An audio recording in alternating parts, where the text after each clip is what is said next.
Hello! Hello. It is Tuesday. It's Tuesday. It's Mario Party, the one and only. Actually, no, there's several Mario Parties out there. There's a whole bunch. Hello, Blue. Hello. Welcome in. Hope you're having a good day. But this is also the one. I don't want to say the one and only Mario Party 2. There's several renditions of Mario Party 2 out there. There's the original N64. There's the Virtual Console versions, and then here we are. We're Yoshi. This town ain't big enough for one Yoshi. Working our audio, no worries. You are all good. Let me make sure you know I saw that. There you go. There, that's for Blue. You're good. You work away. Fitty! Because, of course, that is my bread and butter. 50 turns. Let's do it. Let's get ready for a hootenanny. Now, anytime we play Western Land, we kind of have to have these 4 characters because DK is just banned overall. And Wario is specifically banned on Western Land. I don't know what last several times I've had Wario on Western Land, it has just been, he has just gone off the wall. It's been crazy. So here we are with this crew for Western Land. Western Land across the prairie, Wild West. Your objective this time is to defeat battles of the brash in this quiet town. Is my volume correct? It is. Okay, cool.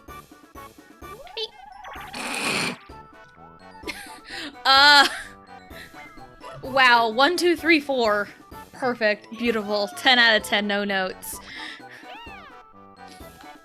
Me going last? Oh, never. Never. Oh, hopefully everyone is having a wonderful day so far. My day's been okay, just a little tired. Nothing too grandiose, if you will. Weather is having a conniption, honestly, because like yesterday it was like super nice, and then today it's supposed to be super cold, and tomorrow's supposed to be super cold, and then Thursday's supposed to be warm again.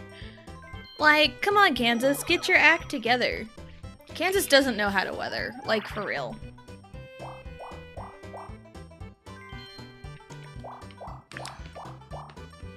Kansas absolutely does not know how to weather. I was trying to think a good opener topic to talk about, but I'm drawing a blank. I mean, there's like lots of things that I've seen here and there to talk about. I mentioned briefly yesterday that took kiddos out and played catch and worked on softball stuff and everything. And I think I mentioned before that Allie wants to work on pitching. She wants to be a pitcher, which is totally fine. It's just I know nothing of being a pitcher, and I'm essentially learning right there with her. It's like I'm learning all of this stuff so I can teach it to her. And when she gets it, she gets it. Like, yeah, Sunday, we were working, just to kind of like warm up, we do like a little bit of stretching, playing catch a little bit, take a step back every so often, you know, get warmed up, then work on ground balls, pop flies, the normal like fielding stuff, because it's really all I can work on with her here in this tiny little apartment. There's really no room for to help set up to help her work on hitting, because that's what she needs the most, honestly. But then after all that, we worked a little bit on pitching, and I tried to kind of start small and build her up. So like with softball pitching, again, windups are totally different than they are in like, you know, the major leagues. I'm gonna go this way because I can. Maybe that was a bad idea. I don't know. It's fine. So we'd start small because like the whole softball windup is like, you know, you do the whole windmill motion with your arm, right? And then it ends with like a wrist flick. And that's kind of your power. That's how you get your spin. So it's a lot of different like mechanics like I'm not used to because again, I'm not a pitcher. So we tried starting small with like drills I've seen like on TikTok to kind of help beginners. Because so many TikToks I've seen are like more advanced stuff and it's like, no, I need like straight up beginner. I need straight up beginner stuff. Because you can't build a building without a good foundation.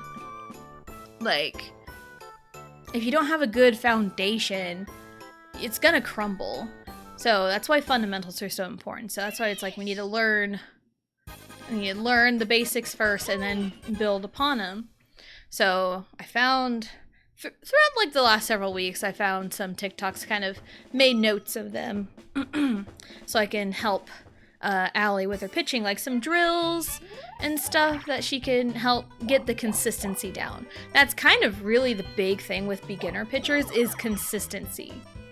Because so many times I see like, oh, pitcher at 10 years old needs to have like 4 different pitches and like, you know, it's like, no. Like they don't need to have that many pitches. Really all you need at that level is just consistent strikes. Like hit the strike zone. That's really it. So, you know, there's a lot of back and forth, a lot of arguing, a lot of yelling, whatever. And but we got there.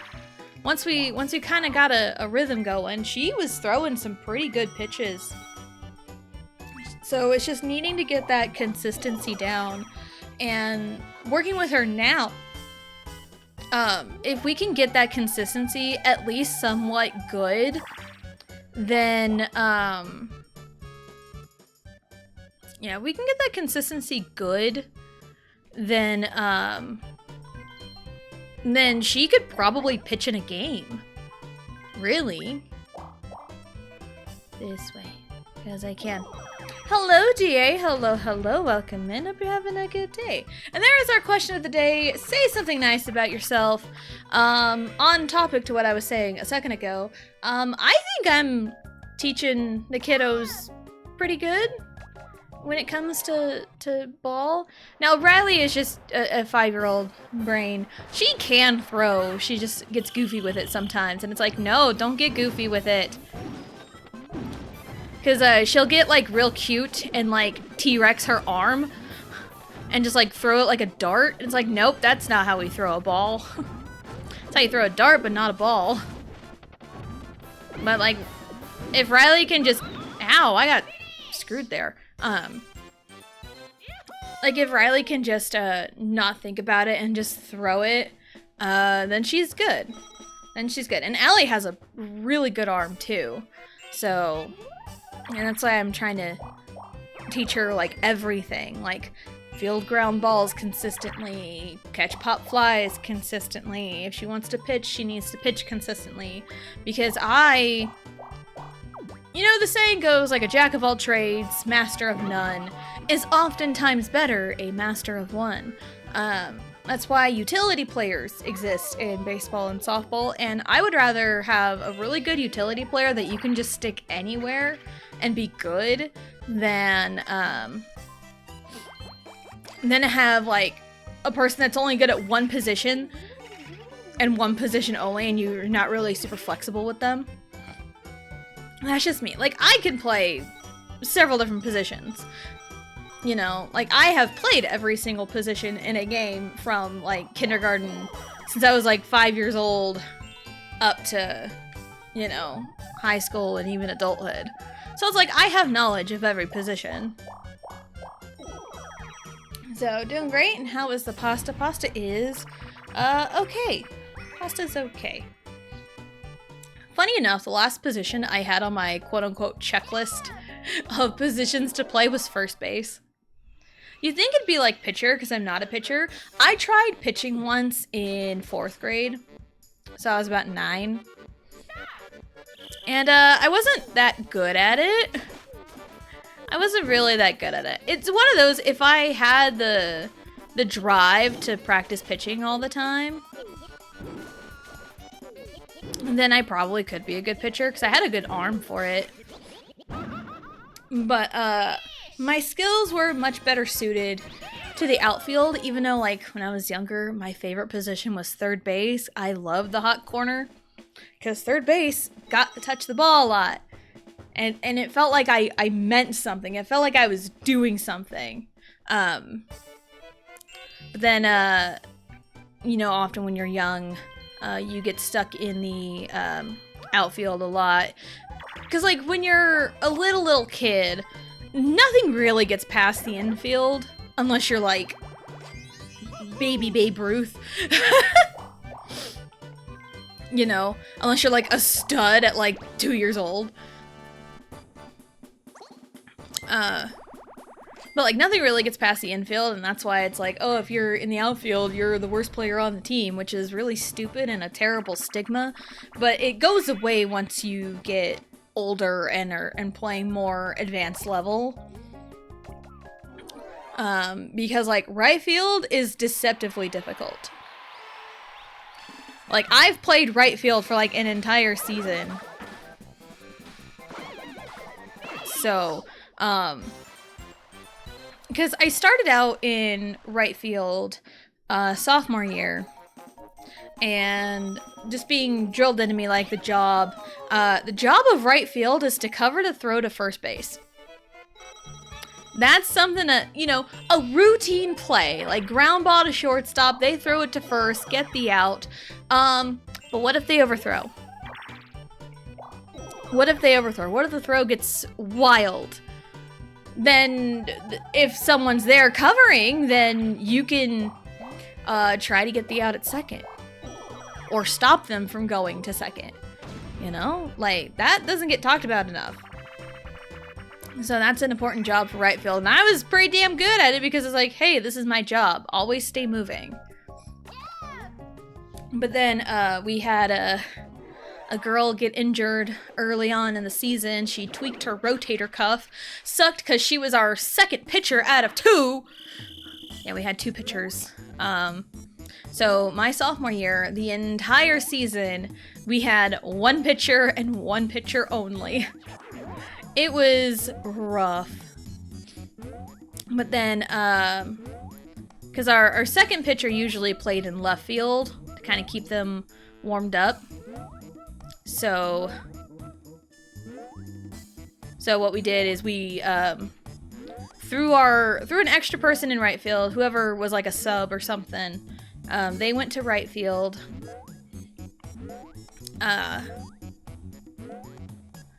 Yeah, they went to right field, and then the rest of the outfield just shifted over. So whoever was in center field went to left field, and I was in right field, and I went to center field. So that's how it shifted over. So I played center for the rest of that season. But junior year, I played mostly right field because we had no injuries, and I want to say it was junior year. Because I was in right field at this time. There was a crazy play that I made that got called completely wrong. It was called completely wrong. And it was also really funny because for high school games, they usually play double headers. And my parents were out to this game, but I think it was a Thursday. And my parents had Thursday night pool league. And so they went there for, like, the first game, but they had to leave, like, between games. So it's like, cool, whatever. This play happened in the second game, which when I told them about this, oh, man, they're like, man, I wish you could have seen that. Oh, my dad would have argued that all day long. He would have heckled the umpire for sure. And, like, the play was so egregious that the coach came out and tried to argue it. Like, so I'll explain the play. So I'm playing in right field. I'm scooted up a little bit because, like, high school ball, most people are right-handed. So it's like nothing's gonna get past, you know, right field unless they're like a lefty or whatever. So I'm playing kind of close to the infield. And ground ball gets hit between first and second. And I'm playing a little bit shallow. Cool, awesome, it's coming right to me. So I'm running up on it like I usually do. Run up on it, grab it, and I look at first. The batter is halfway to first base. Like, she ain't even to first base. It's like, I can make this play. So, pick it up, field it, throw it to first. Runner is out by a mile. The ball makes it to first when she's like halfway there. So the play happens. We're all cheering. The runner is jogging back to the dugout. She knew she was out, but the umpire called her safe. I am still super mad about that one. Oh, man. Because it was just so egregious. It's like, wow, that was also egregious. Because it's like the umpire was on autopilot. He was just gonna call stuff safe if it gets past the outfield or gets past the infield. It's like, dude, I was right there. I made a play. She was out by a mile. Not just a mile. She was out by a country mile. Everybody knew she was out. The runner herself knew she was out. But the umpire called her safe, and it's like, what the fuck? I think they ended up not scoring that inning anyway. We ended up holding them, but like, still, it's like, I made the play, and my play doesn't matter, apparently. Apparently a 9-3 ground out doesn't exist, apparently. So, go thunk it, you know? So, yeah, that was like one play that I had made that was super egregious that the umpire completely got wrong. Completely got wrong.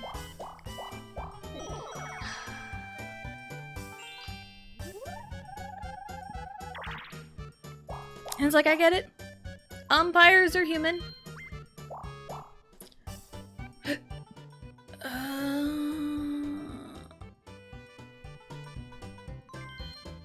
I can steal a little bit of money and still afford a star. I'm gonna steal from Peach, because I'm not stealing from Luigi. So, yeah. Also, just... yeah, I played mostly outfield, high school, especially varsity, because that's where my talents were most suited. Which is totally fine, but it's like, you know, if anyone was, like, hurt in the infield, you know, hey, I can do it, you know? I'm good to go. So... that's why it's important, I think, to at least learn every single position and what each position's job is. Because, like, I'm sure there's a lot of players that really only play the one position they got stuck at since, like, they were 10 and just didn't bother learning anything else. And also, as an outfielder, my biggest pet peeve is when someone comes out for the fucking cutoff and I don't need it. That is my biggest pet peeve as an outfielder. And I've seen people bitch about the outfield about this. I've seen, like, infielders be like, man, outfielders need to hit their fucking cutoffs. Like, if I'm all the way to the fucking fence, yeah, I'm gonna hit my cutoff. But if I know I can make a damn throw to second from, like, shallow center field, then I don't need a fucking cutoff. I don't need it. And also, isn't it your job to know how well the outfield can throw so you know when to go out for the cutoff? Huh? Isn't it your fucking job? You should know the outfielder's strengths. Luigi. Okay, good. So it just, it's my biggest pet peeve as an outfielder. It's like, I have a good arm. I have demonstrated this good arm several times. There was this one girl who played second. She was our second baseman. And, oh, it drove me nuts. It drove me nuts. She was real bad about this. She was always so bad about it. No matter how deep or shallow the ball was hit to the outfield, she always went out for the cutoff. And it drove me nuts because, like, I could be, like, you know, 20 feet or however many feet, not very far from second base. It's where, you know, we need to make the play or do the warm-up or whatever. That's how far I need to throw. And she'd be right there, like, right in my face waiting for the cutoff. It's like, bitch, move! It's like, duck, I'm going to fucking throw it. I don't need your cutoff. Like, that's you trying to be superior to me. I'm like, dude, again, we have practiced together so many times. We've played on the same team, because she was in my grade. We had played on the same team together, especially since, like, 8th grade, because, like, she had, like, moved to our town in 8th grade, and we played on the softball team together in 8th grade. So it's like, we have played on the same team since 8th grade. You really doubt my ability to make this fucking throw? Like, are you serious? Especially, like, home. It's like, dude, I can make the fucking throw. During games, I have stopped multiple runners so many times. Like, they don't even think about running on me. Because they know I can make the throw. I have thrown people out so many times. Hell, I played catcher in 8th grade because I was the only one that could make the throw to second base. That's how bad it was that year. And also, I have a good arm. I can throw the fucking ball. Don't try to cut me off when I don't need you. It's, again, #1 pet peeve of being in the outfield. So some foods? Don't steal food. Don't do that. But yeah, nothing drives me more insane than second base or shortstop, because they're usually the ones handling the cutoffs. Nothing drives me more insane than them going out for the cutoff and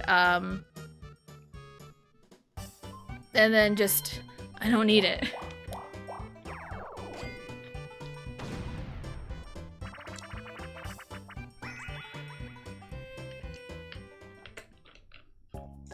So anywho.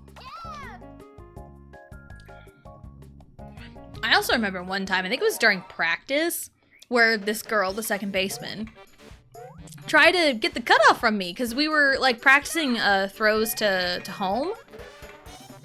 I think we were just kind of going over stuff, throws to home, and you know, I was in center field. I think this was like senior year or something. Yeah, senior year!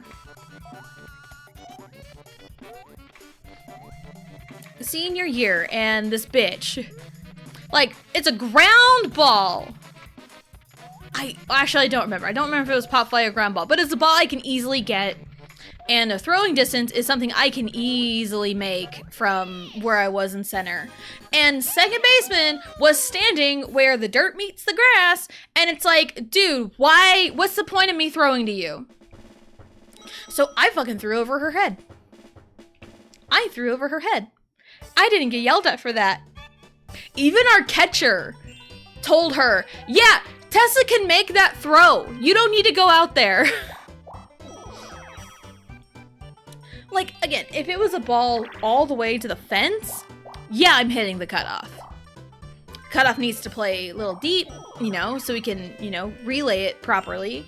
But it's like, yeah, if I'm all the way to the fence, yeah, I'm hitting the cutoff. So, like, I know my strengths.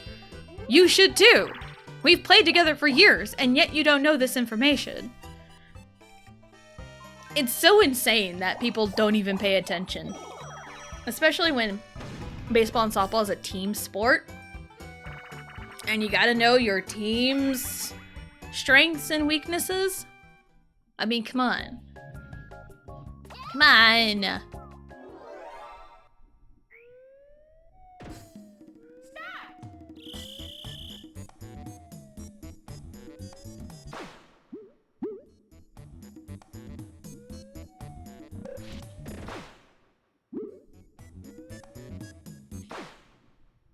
Why? Every time I let go of it before it even pops! Why do I even bother ranting about Sneak and Snore? Everyone knows it's jank. Anywho.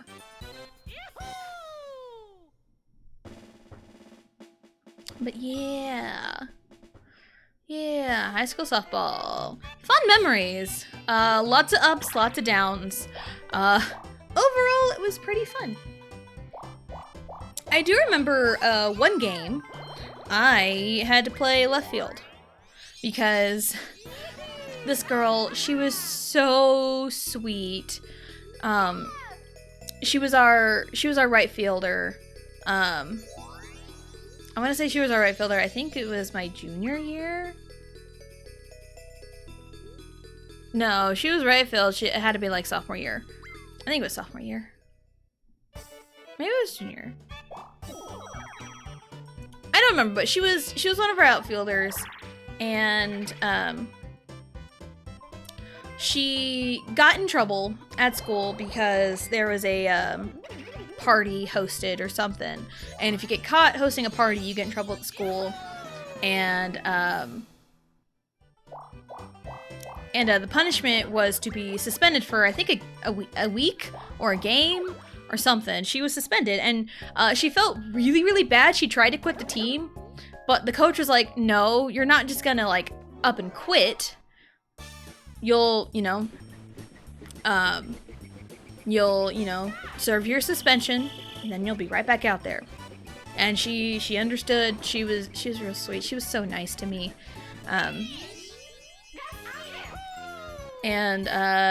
So the one game she sat out, we had to kind of rearrange our outfield, and I got put in left field for that game, and I made some pretty good plays.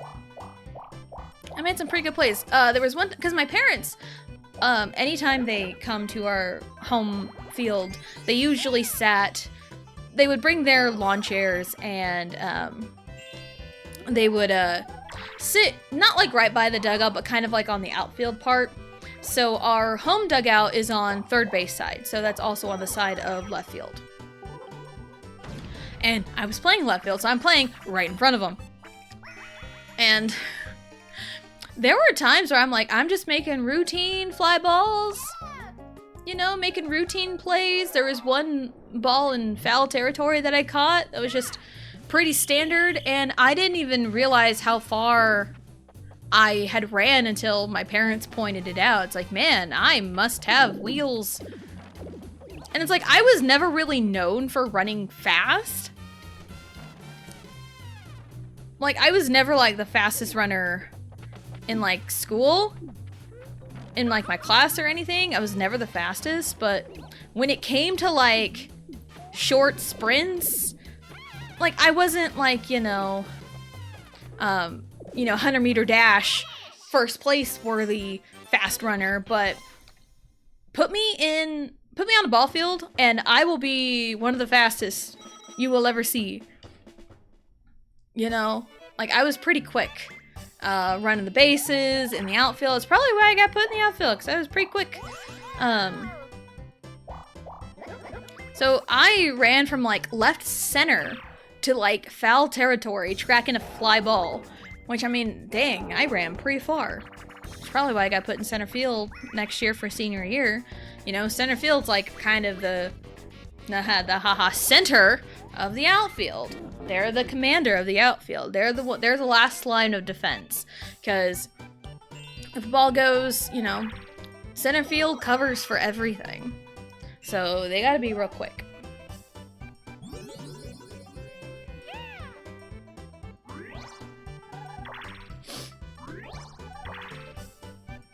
I think she got the star. I think she sniped it from me.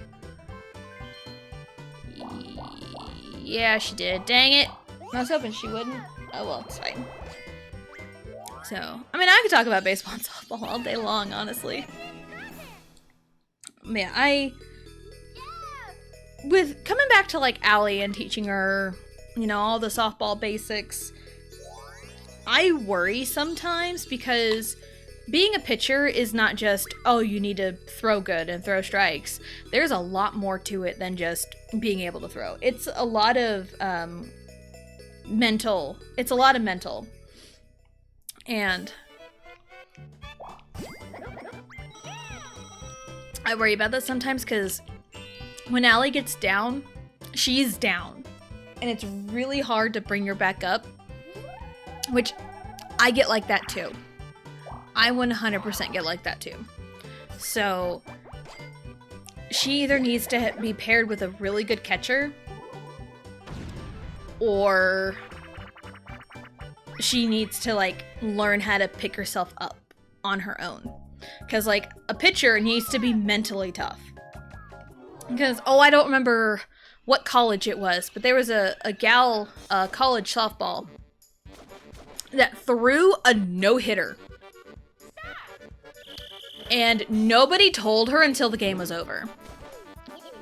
Because it's one of those, if someone told her that she was throwing a no-hitter in the middle of the game, or like right at the end, then she would have gotten her own head and would have given up a hit. She didn't even know she threw a no-hitter until after the game was won. Which is incredible. But also that shows how sensitive pitchers can be on the mental side, because like their job is to, you know, throw strikes, get the batters out, strikeouts, you know, make them hit to, you know, where their teammates are, you know, induce ground balls. Like, it's a lot. Pitcher is one of the hardest positions to play. Like, every position is difficult in its own right. There are some that I find easier than others, and there are some that I find harder than others.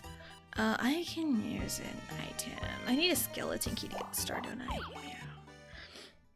Yeah. So, but also what's easy to me may not be for someone else.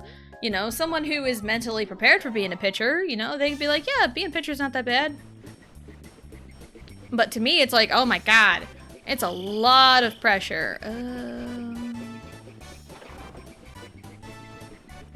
It's not exactly what I wanted, but that'll work.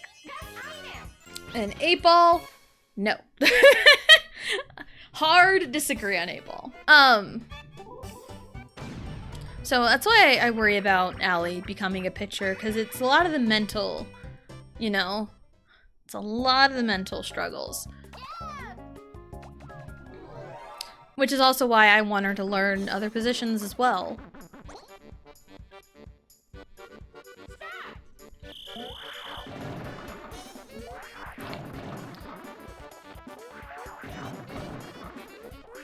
Hello? There we go.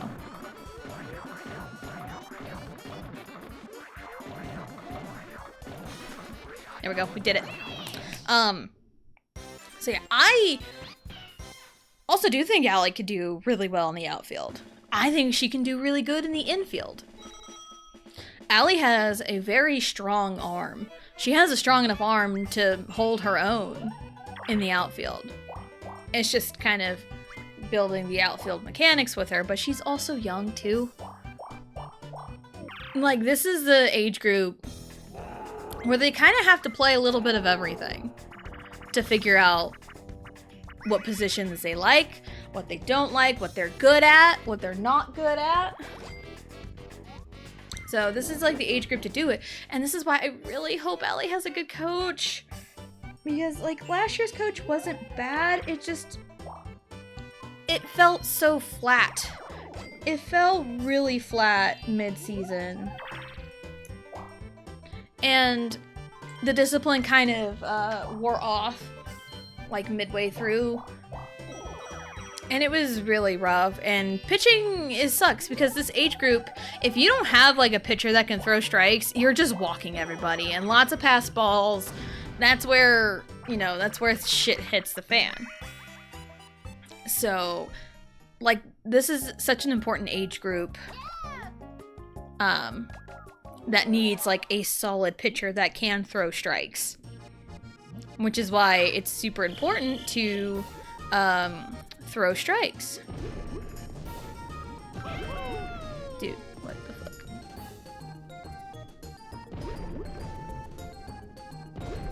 Oh my god!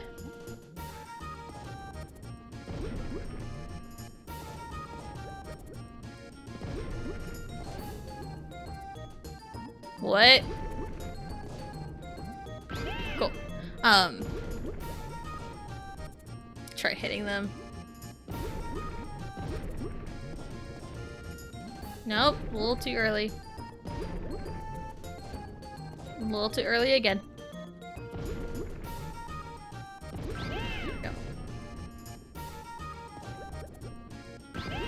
So, yeah.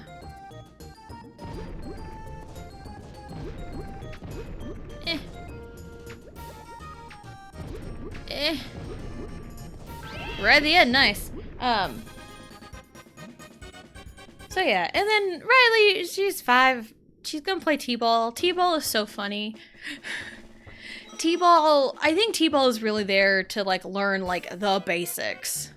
The basics of the basics and to have fun with your friends. So I think T-ball will be a lot of fun for Riley. I think it'll be so much fun. And I see so many clips of little kids in T-ball. Oh, they're so cute. I can't remember if I mentioned this once before, but if I did, I'll say it again. I saw a TikTok one time. It was this little chunky 3-year-old playing T-ball.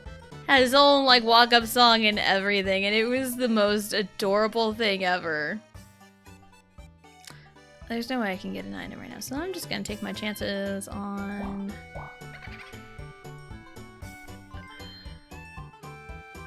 Take my chances on that. I don't have enough Steel Star, though. So, yeah, this little chunky 3-year-old boy. It was so cute. It was so cute. It's the cutest.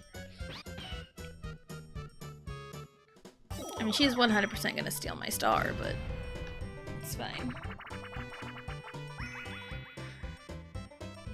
So, yeah, I'm simultaneously excited and nervous for this softball season. I'm excited for Riley, and I'm also excited for Allie. I just worry about coaching. I worry about coaching a lot because coaches are so important. And she's had a mix of good and bad coaches. She has had a mix of good and bad coaches. And I really hope she gets a coach that wants to work with her. And maybe helps her hone her craft in pitching, maybe.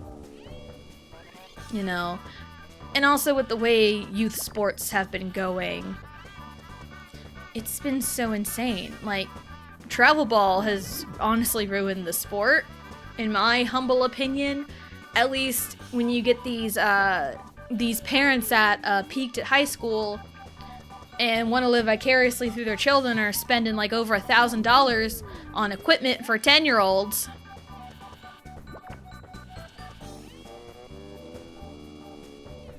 Yeah, there's no hope. That's when we have problems. Because it's the parents.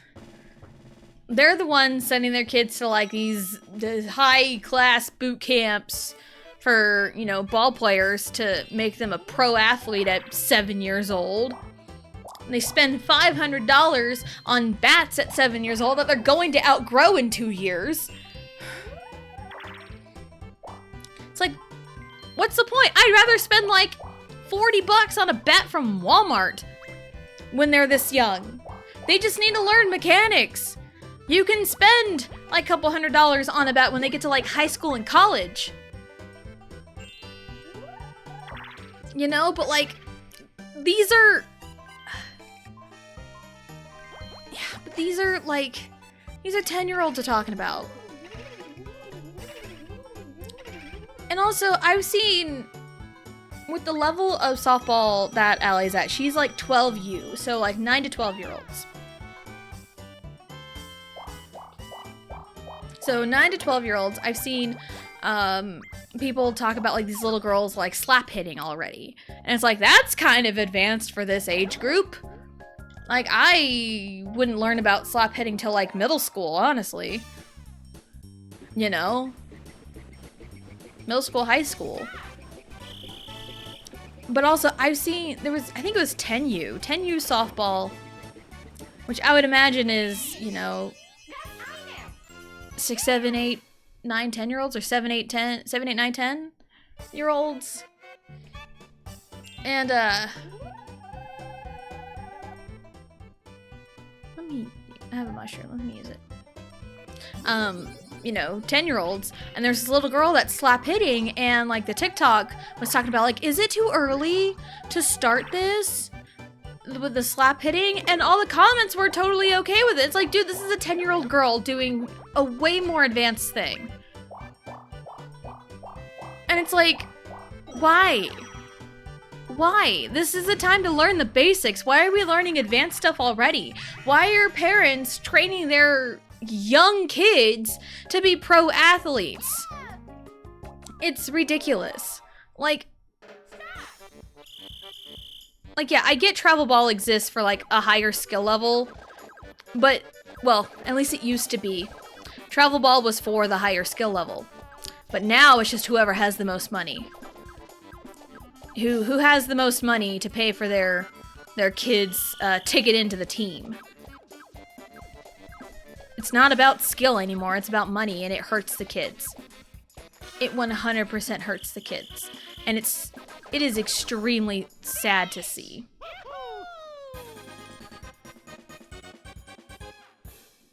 So, and yeah, travel ball used to be if you had a higher skill level in your age group, go around playing other kids of similar skill level. That's the whole point. Because like recognition ball, you're gonna get a wide variety of skill levels. And that's kind of the fun in it.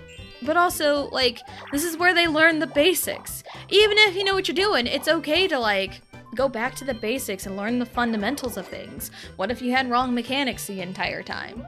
So it's good to start learning with proper mechanics than to not have proper mechanics and hurt your arm. I drilled into Allie Sunday about learning proper mechanics. Like, if you learn bad mechanics, you are going to hurt your arm.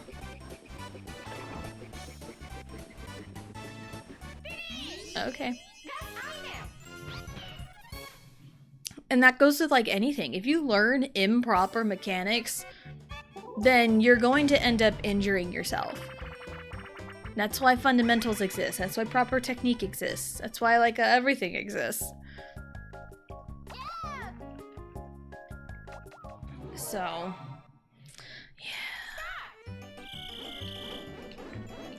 That's why I'm just like not a big fan of all these parents trying to live vicariously through their children, because that's exactly what it is.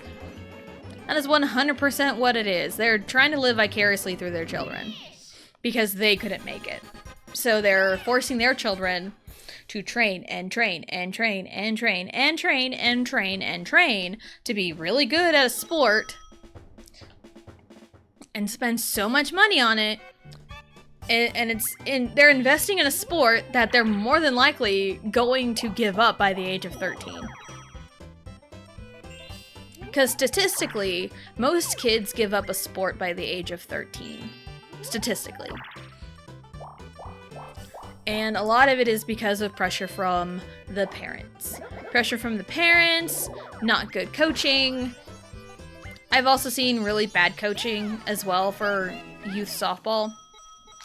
I know I talked about this one play that the catcher threw the ball purposefully.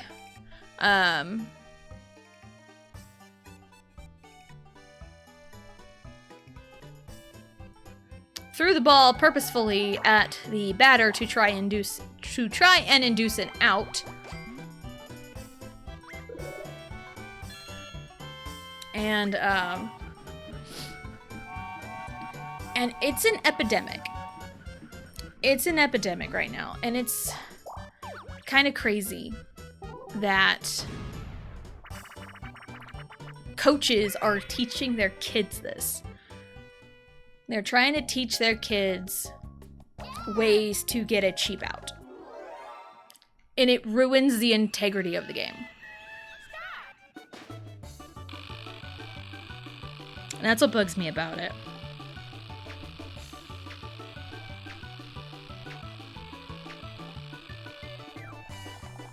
Because I've seen many clips of catchers trying to, and it's not just softball, it's baseball too, of catchers trying to throw the ball to make a play, quote unquote, but all they're doing is trying to throw it at the batter to try and induce an out for interference.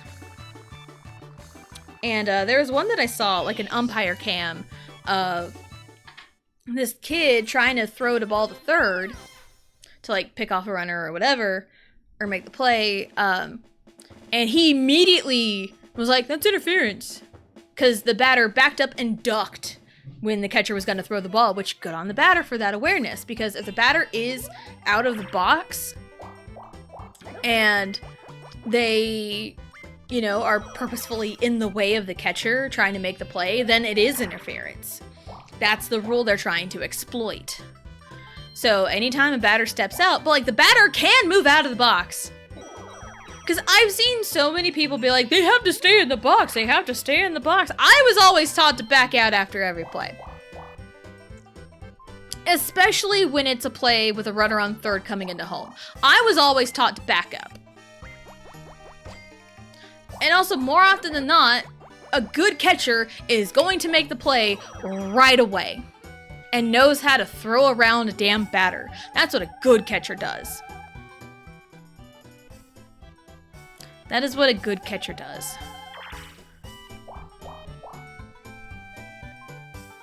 No, thanks. So, yeah, it's all these young catchers. Yeah, this kid immediately complained about the batter and even pointed to the umpire where this batter stood, and the umpire's like, no, that's no interference. Like, that ain't even there. It's not interference.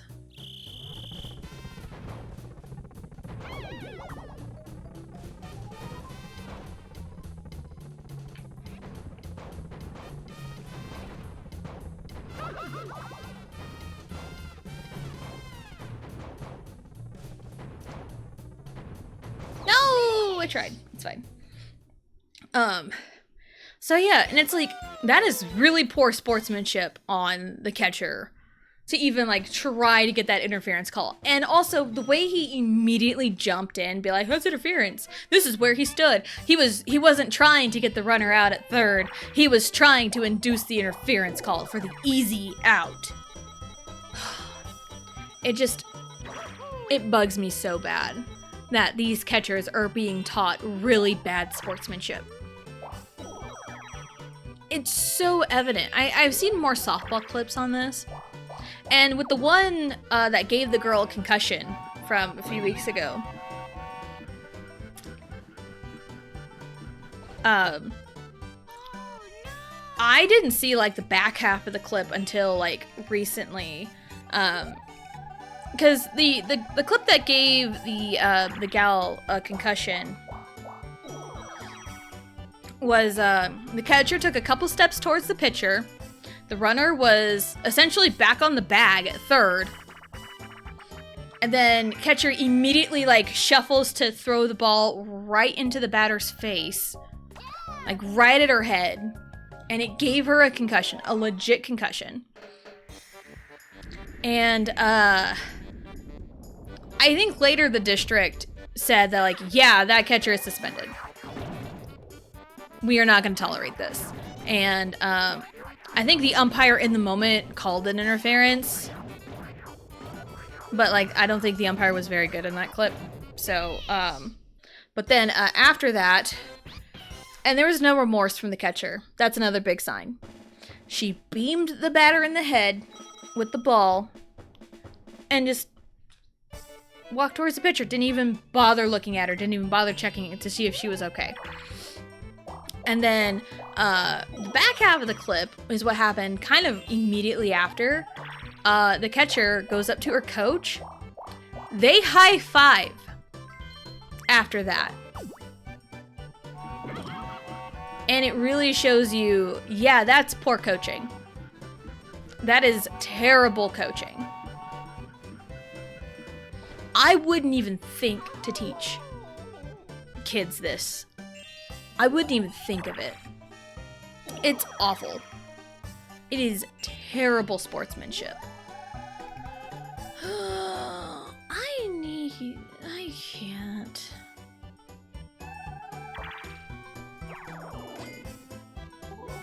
So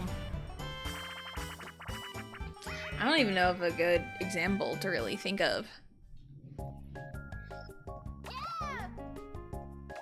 It would be like, well, I don't know. Let's maybe a Mario Party example. It would be like if you're helping someone play Mario Party, teaching them how to play the game, and then when you turn them loose, you tell them it's okay to use a turbo controller, and don't tell anyone. It's totally okay. That's cheating, and that is completely unsportsmanlike. Again, using sports terms here, but like it's unsportsmanlike. It's rude. Unless it's like agreed upon 100% that it's okay, do not use a turbo controller when you're playing with other people, especially online. Dang it. So, yeah, it'd be kind of like that. If you're telling someone, yeah, it's okay to do this. It's okay to use a turbo controller playing Mario Party with other people online. It's totally okay. When it's not. It is not okay unless totally agreed upon. So that kind of bad sportsmanship, it's like that. So, and I hate how several catchers are doing this. Several of them are doing this, and it breaks my heart. It breaks my heart to see it. There was a gal that got hit in the head, got a concussion. There was another girl that got hit in the face. I've also seen there was no play at third. That's how you know it's super egregious, because there's no play at third. One clip I saw, third baseman was playing shallow.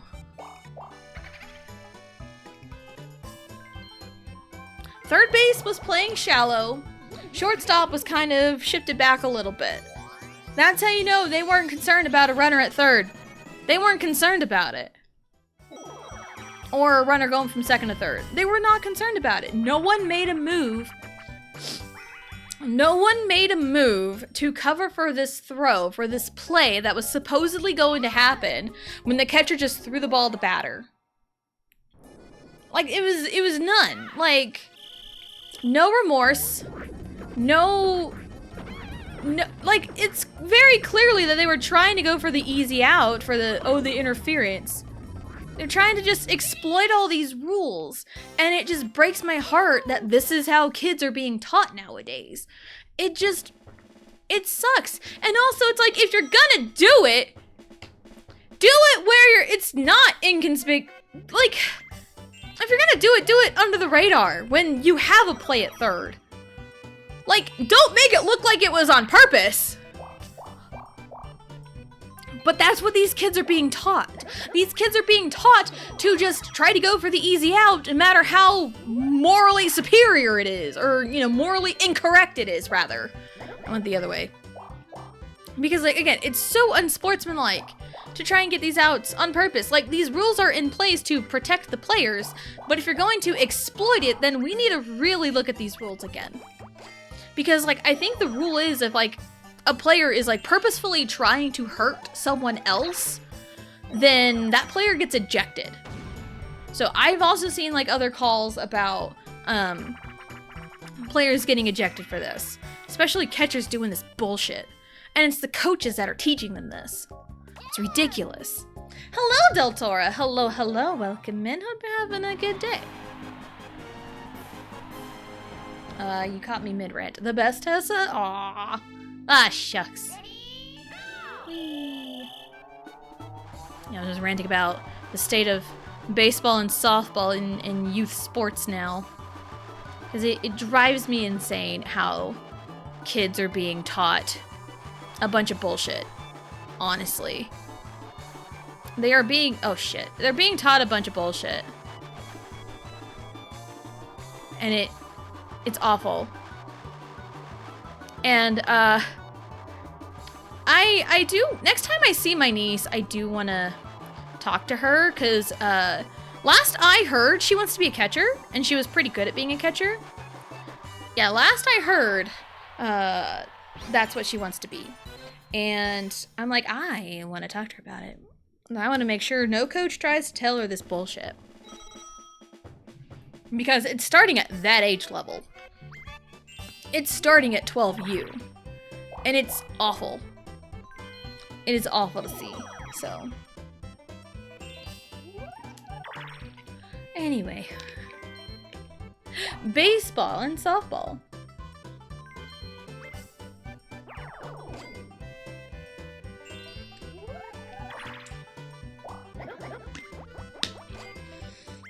Yeah, I can talk about baseball and softball all day long. All day long. The goods, the bads, the uglies.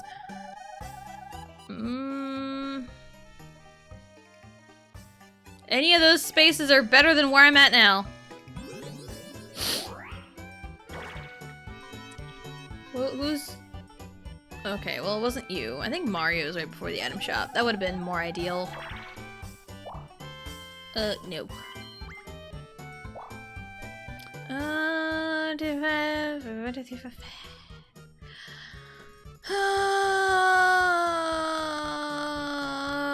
I'll take it. I'll take the chance.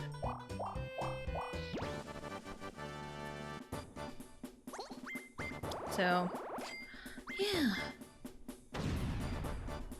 Baseball and softball are both like 90% mental. 90% mental, 10% physical in terms of the overall sport. So, that's just typical knowledge there. Yeah, the art of small ball has disappeared, even though I think it's kind of making a comeback in a way. Where I've seen some clips of some MLB players showing off their small ball skills. Especially, I think it was one of the games I saw was the Rays, the Tampa Bay Rays against the Yankees, but also it's against the Yankees. They lack fundamentals so bad, especially the last few days, and that's what cost them the World Series, honestly. But anywho, it was the Rays against the Yankees, and the Rays like bunted like 3 times in a row. 3, 4, or 5. They bunted a lot in a row, and they couldn't do anything about it. The Yankees could not do a damn thing about it, and it was like, this is insane. This is insane.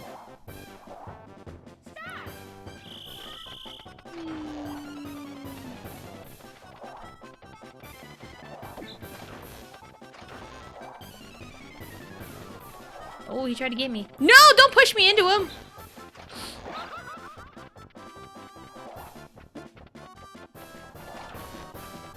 Just keep moving, just keep... Oop. No! Yay. Got there. Anyway. What was I saying before?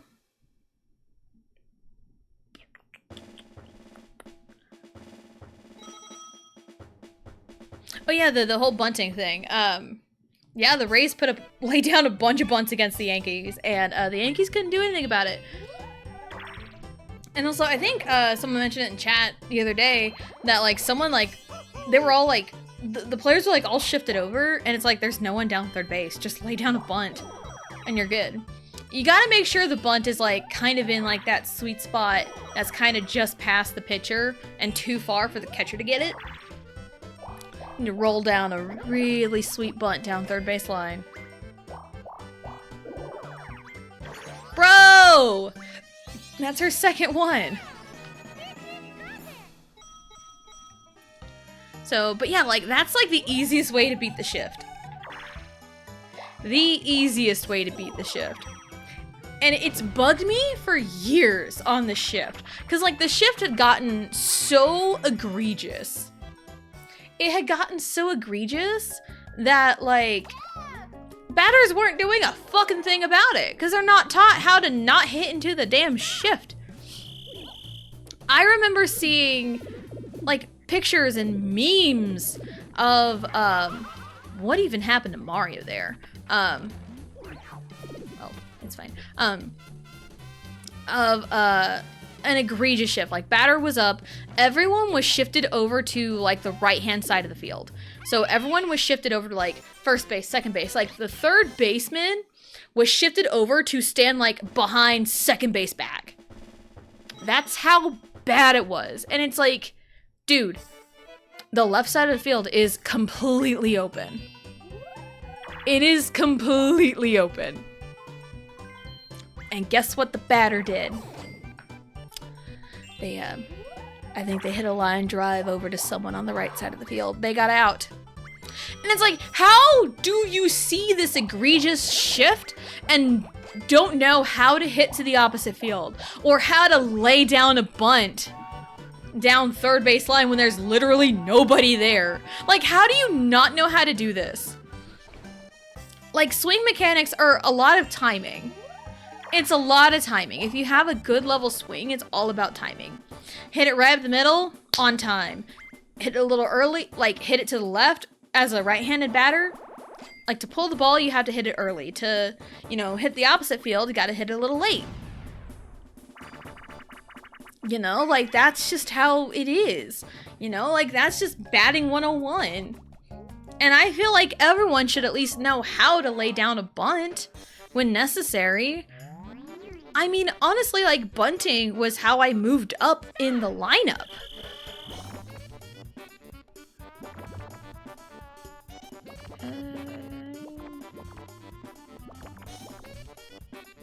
I think everything, like, moved down.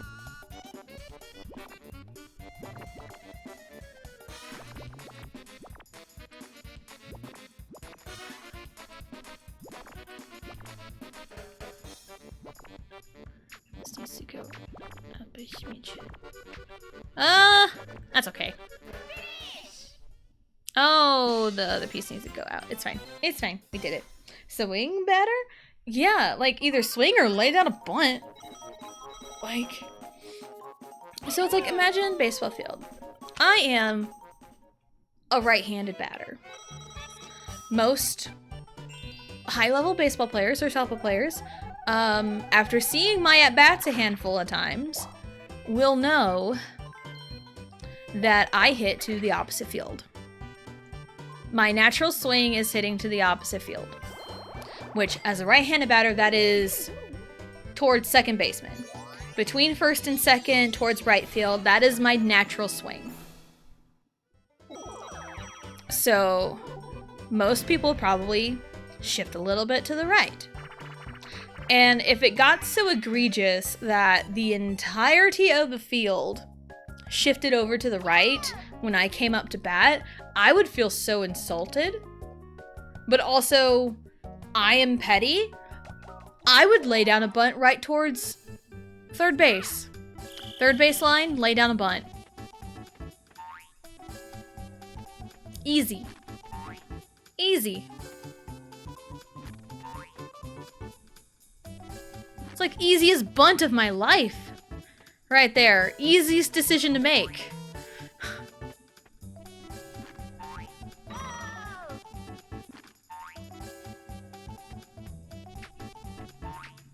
So, and also that'd be like the easiest double too, probably. Lay down a bunt down third base. And you know, all day, every day. At least a base hit.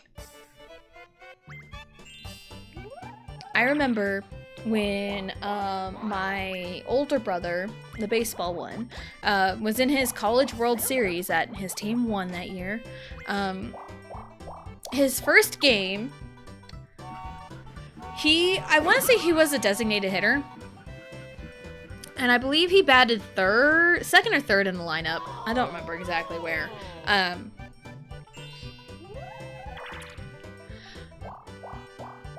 His first at-bat in this College World Series tournament, he hits a home run. Second at-bat, he hits a home run. So by the time he comes up for his third at-bat, the fielders play a little deep. They play a little deep expecting him to hit the long ball, right? No. He lays down a bunt. After everyone is playing deep, he just lays down a bunt. He was good at it. I think later I heard he was kind of pissed that they had him bunt, but I think it was poetic, honestly. I love shit like that. I love being a petty little shit, honestly.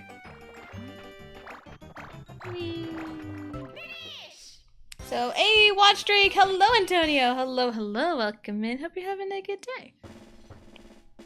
So yeah, I am petty. I am a petty bitch. I will get petty, don't worry. Yeah, I was gonna say, like, yeah, don't worry about it, I do get petty. Like, no, that's something you probably ought to worry about.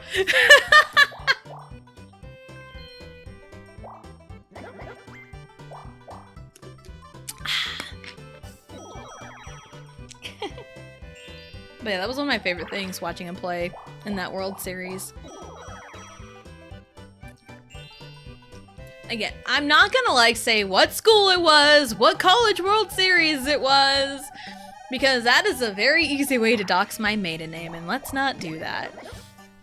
And also, speaking of my maiden name, I probably could have gotten away with starting a new file in my Little League game on my childhood Wii, but I wasn't going to chance it because, like, I didn't know what was there, but there's different game files you can select, and I didn't know that. I wasn't aware of that, so I probably could have been fine, but I didn't want to chance it because I think the very first team I made was with my family. And I used, like, my mom, my dad, all the siblings, some cousins. So last names were definitely visible. Like, government last names were visible. And then I made another team with my friends that I made from college after my first year there. And government last names were visible, especially Vegito's, because he was on that team. So with his last name there, that spoils my married name. And then it was after college, so I still had my maiden name, so that last name was there. So... Oh, please. No! They're gonna stop me! Go, go, go! No! Oh, they stopped me. Damn. So, and also, yeah, a lot of other last names, full government names, were spoiled, so it's like, I probably ought to just start on a clean slate. Clean slate file. That's what I did. I'm on my husband's Wii from my Little League team with my friends like me, Blue, Gihan, Lim, Hip, JT, Sylvia, Al, and Xochi. I had to think about it in, like, order of where we are in the field. Like, I can picture everyone's positions. And I feel like I kind of nailed it, because I had told Blue about my idea, and I was, inquiring, her, about everyone's athletic abilities, because I wasn't sure. I wasn't sure on everyone's athletic abilities. I mostly wanted it for, the lineup, like the batting order.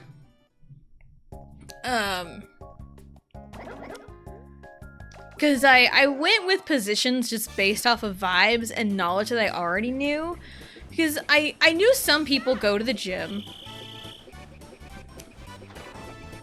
And, like, I knew some people go to the gym here and there.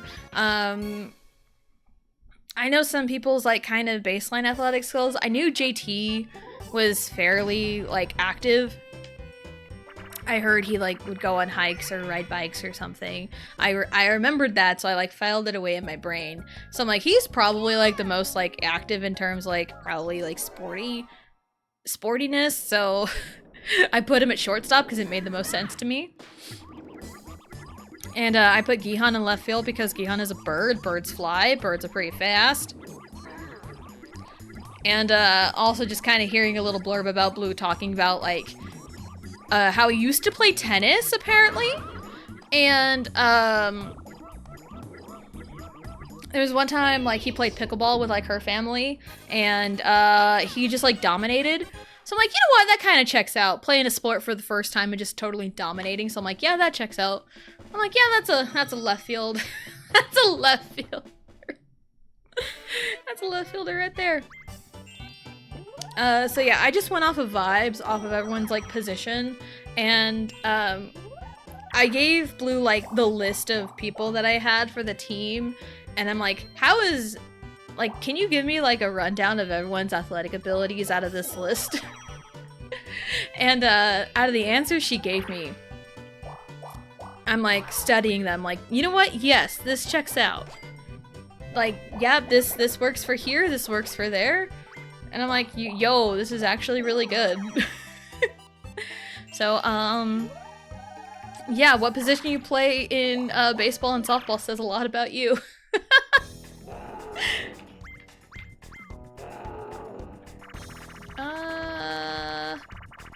What do I want? I don't know.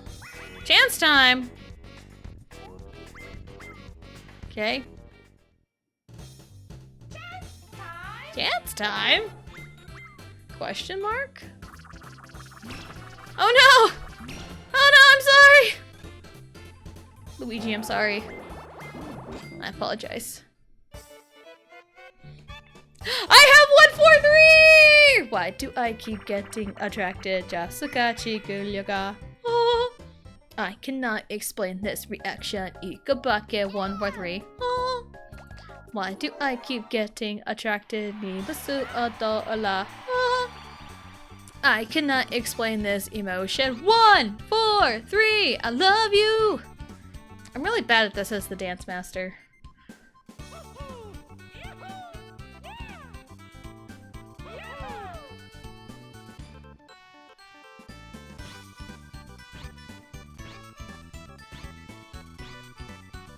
Sure, a bunch of arrows and an A.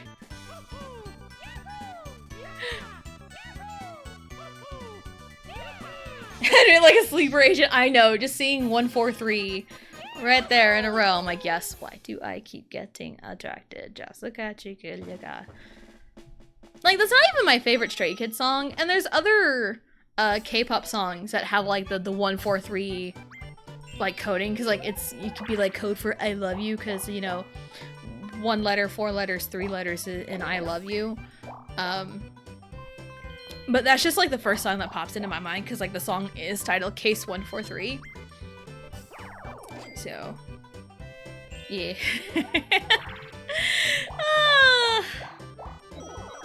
Anywho.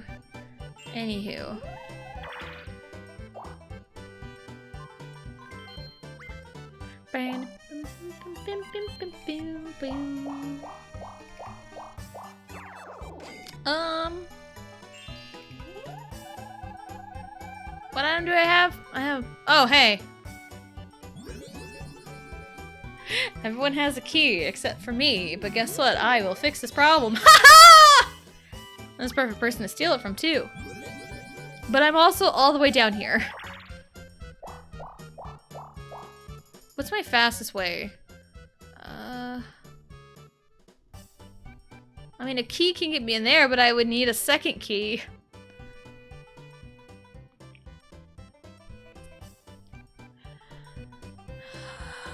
Where is the train at? It's not here. It's fine.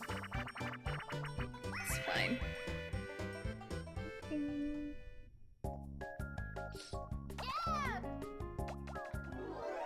Ugh, goodness.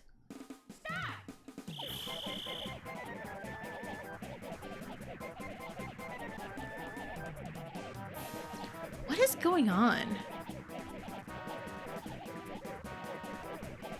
I used to not have problems with this. I used to not have problems with that, and now I'm all of a sudden having problems. Is it the Switch 2 Pro controller, or is it something else? I don't know.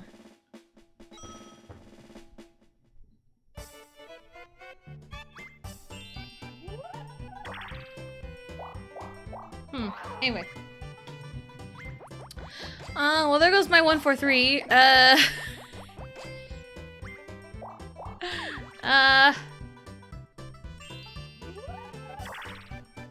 I'm telling you the truth, I haven't really been keeping up with K-pop lately. hear songs every now and then, but like I haven't really been keeping up with much. I think right now there's just kind of a lull. A lot of my favorite groups aren't really releasing music right now. Or like they're on hiatuses. Like with 17, they got members going in and out of the army, so that's kind of what they're concerned about right now. So it's like, okay, cool, whatever. I know they got some subunits and stuff going.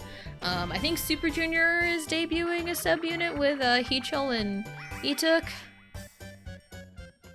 I haven't heard much about Stray Kids in terms of their music. Dreamcatcher kind of parted ways with the company in a way. They kind of split. They're all doing their own thing. You know, there's not really like any like group's music that I really keep track of that, or at least that I've paid attention to anyway. I'm sure there's like some releases that I'm like just completely blind to by accident.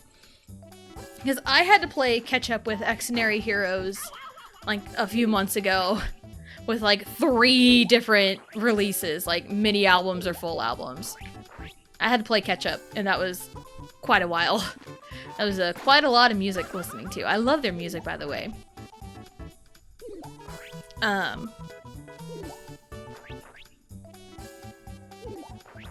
So there's also lots of times where it's like I don't really pay attention and I play catch up a lot of the time when it comes to like catching up on K-pop releases. So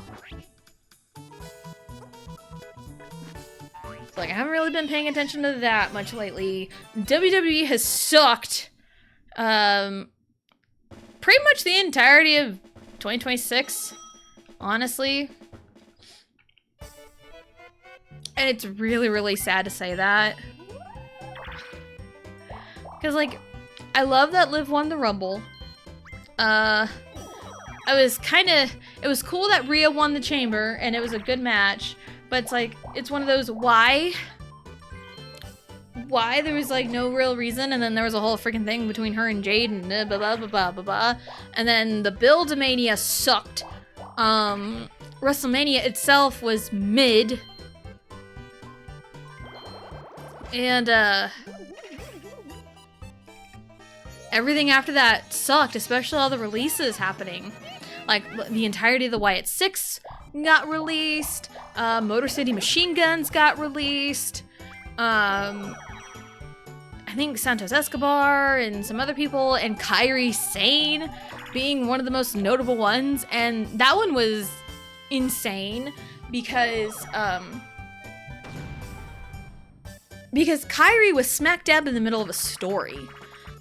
Not just smack dab in the middle of a story, she was the middle of the story. She was the centerpiece of this story.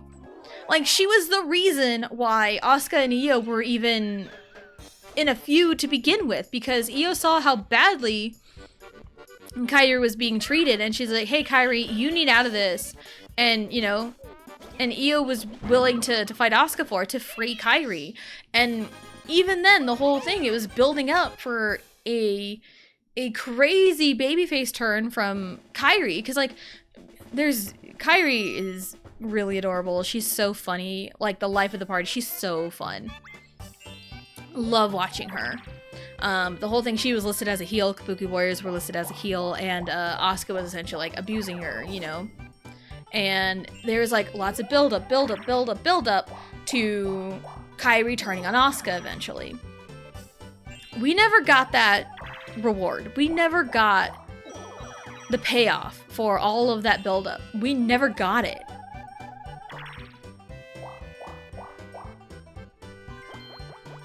So, I honestly would have rather gone backwards.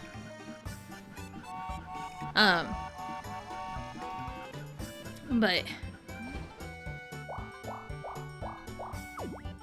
yeah, I would have rather gone backwards. It's fine. So yeah, like Kairi, we never got the payoff with Kairi. We never got her turning on Asuka. But it's like, well, the Io versus Asuka match should have 100% happened at WrestleMania. But it didn't. There were 7 matches on the card for Saturday, but only 6 on Sunday. Like, yeah, there was a scheduled segment, but, like, you also had plenty of time for a match somewhere in there. And also, 3 women's matches on Saturday, only 1 on Sunday. And Sunday ended a lot earlier than Saturday.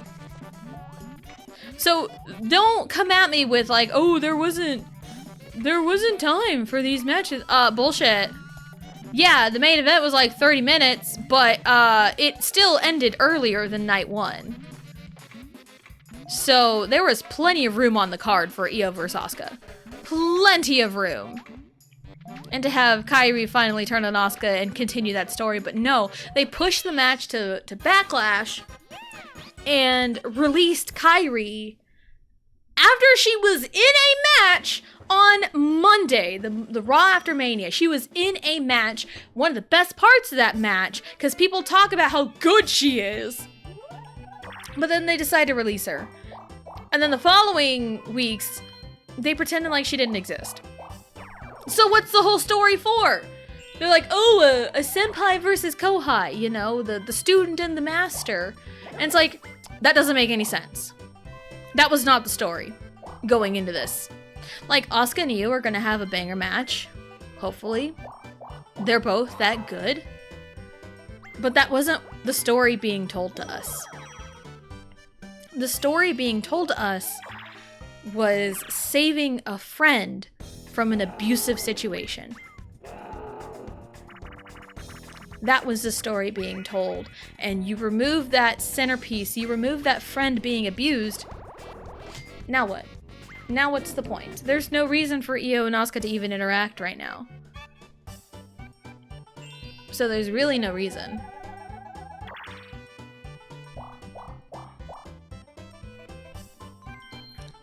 So, and also recently, the New Day walked out. The New Day walked out, and the New Day have been a tag team in WWE forever. They're one of the longest running factions in WWE. Love the New Day. They had a crazy heel turn, what was it, last year? Yeah, about last year or something. A couple years ago. They had a crazy heel turn involving Big E, and Creative did nothing with it. Creative did nothing with that heel turn. So, something is up with WWE Creative. Somebody has them by the balls. Because it didn't used to be like this. And, presumably, the ones that have WWE by the balls is TKO. Because, allegedly,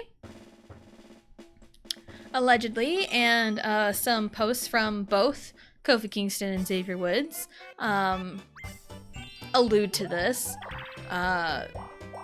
Allegedly, the New Day were offered a restructuring of their contract, which included a pay cut. And the New Day had recently signed a deal that, you know, they'd get paid, and that lasted until 2030, I want to say. So it was a long-term deal that was, like, recently signed. And TKO wanted to restructure it and give them a pretty hefty pay cut. And the New Day said no. They said no. And one of Kofi's posts said something about, like, know your worth. And he's right. He is 100% right.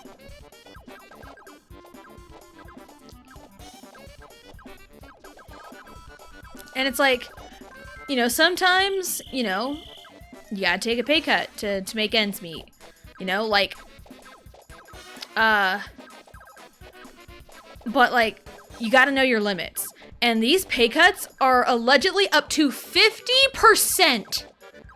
So, cut your salary in half.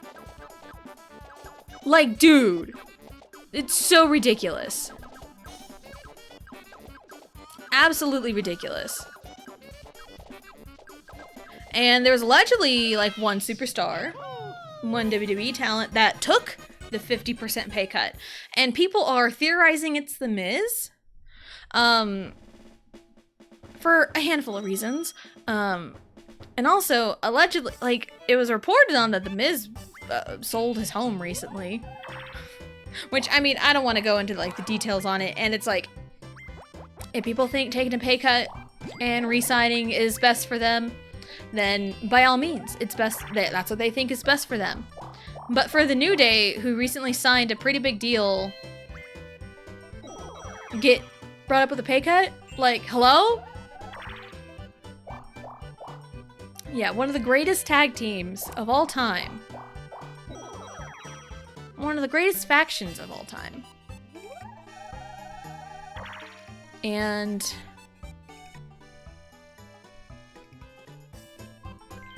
you're gonna just cut their worth because, well, TKO, from the sounds of it, are treating WWE like it's sports. Like, restructuring of contracts happen all the time in sports. An example, I know Shohei Ohtani's contract is flexible, I think. And Shohei Ohtani for baseball, his contract's pretty flexible from what I've heard. And for football, Patrick Mahomes, his contract is pretty flexible.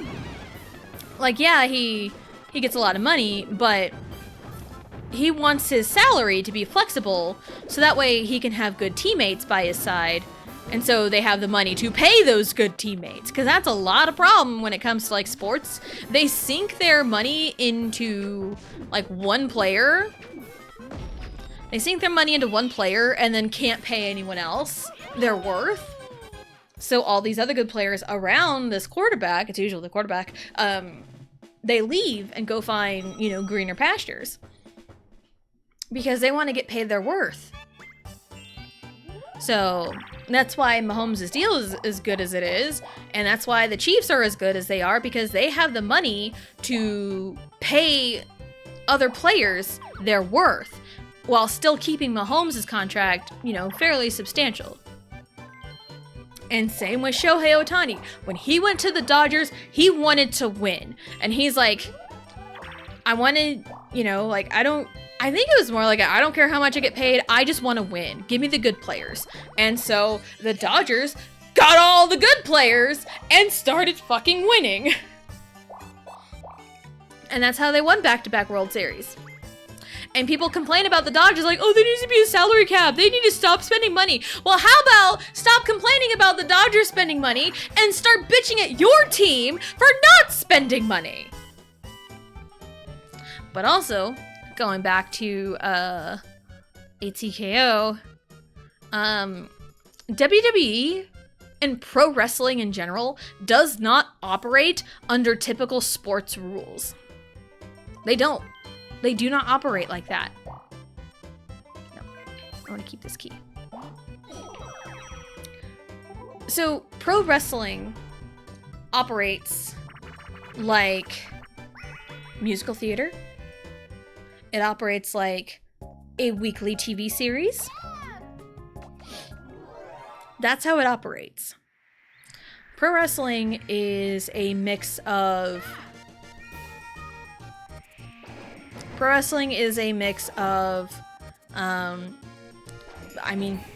sports entertainment. That's what it is. It's, you know, a mix of being athletic and putting on a show. Pro wrestlers are putting on shows. They're putting on a show for weekly television. Pro wrestling is all about the stories being told. And if you don't have good, substantial stories, no one's going to be engaged. You can have the best wrestling you want, but sometimes the best wrestling isn't all the flippy-doos. It isn't all the high-flying tricks and backflips and shooting star presses. It's not all about that. It's the stories being told. It's the stories being told that makes pro wrestling great. Some of the greatest matches ever are all about the story. moments that happen in the match that contribute to the story being told. What Mania was it? 13? Where Stone Cold and Bret Hart had the double turn? That's kind of the story there. The double turn. You know, Stone Cold became the good guy because he refused to give up, but Bret Hart became the heel because he refused to let go and made him suffer. You know, storytelling. The actions have weight. Not the flippy doos. I mean, I love a good match with good flippy doos. Don't get me wrong. But like when it's like at its peak, the storytelling. Like in recent times, we peaked at WrestleMania 40. We peaked at WrestleMania 40, honestly. Like go back and watch Cody Rhodes and Roman Reigns main event WrestleMania 40 night 2. And we have like the most overbooked 5 minutes ever in wrestling, but it's great. It tells a story. You know, Cody finished the story. Like that's the story being told. It's all about the storytelling. So, when you remove that, when you remove the storytelling aspect, it just becomes another thing to watch. No rhyme or reason.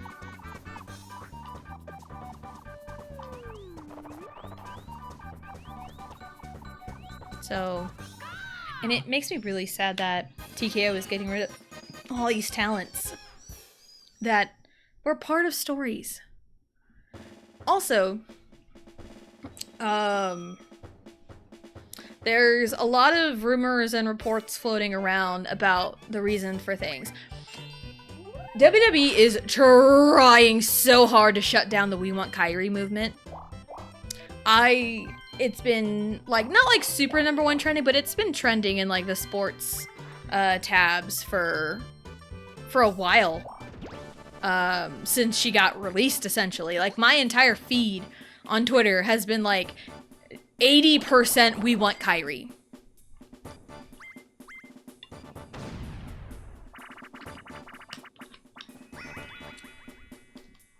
And I have also contributed to it, because I've made a couple posts about Kyrie, because I love Kyrie. She's so funny, and she's so good at what she does. Her elbow drop is, the insane elbow is picture perfect. Like, you're not gonna get much better. The only thing that would rival it is Shawn Michaels' elbow drop. Those two are like the best elbow drops in the game, like hands down. Like, I'm not arguing. But also, like, Kairi Sane was a talked about highlight of the Raw After Mania from that tag match of Kabuki Warriors and Rhea and Io. She was talked about. And then they immediately release her when she's a pivotal point in the story being told. But also, with other released talent, it makes you wonder. There was reports of someone in TKO doesn't get the dark, spooky wrestlers. Wyatt Six got released because they were dark and spooky, and also kind of a tribute to Bray Wyatt, because Bo Dallas, Bray Wyatt's brother, was the head of it. They had an incredible debut, but then they just didn't know what to do with him. They were stuck in MFT hell, which I didn't mind that rivalry, but it went on way too long. And that's another problem with WWE Creative right now. It's like, yeah, sometimes you just gotta wait it out. Sometimes it's okay to, like, play the long game.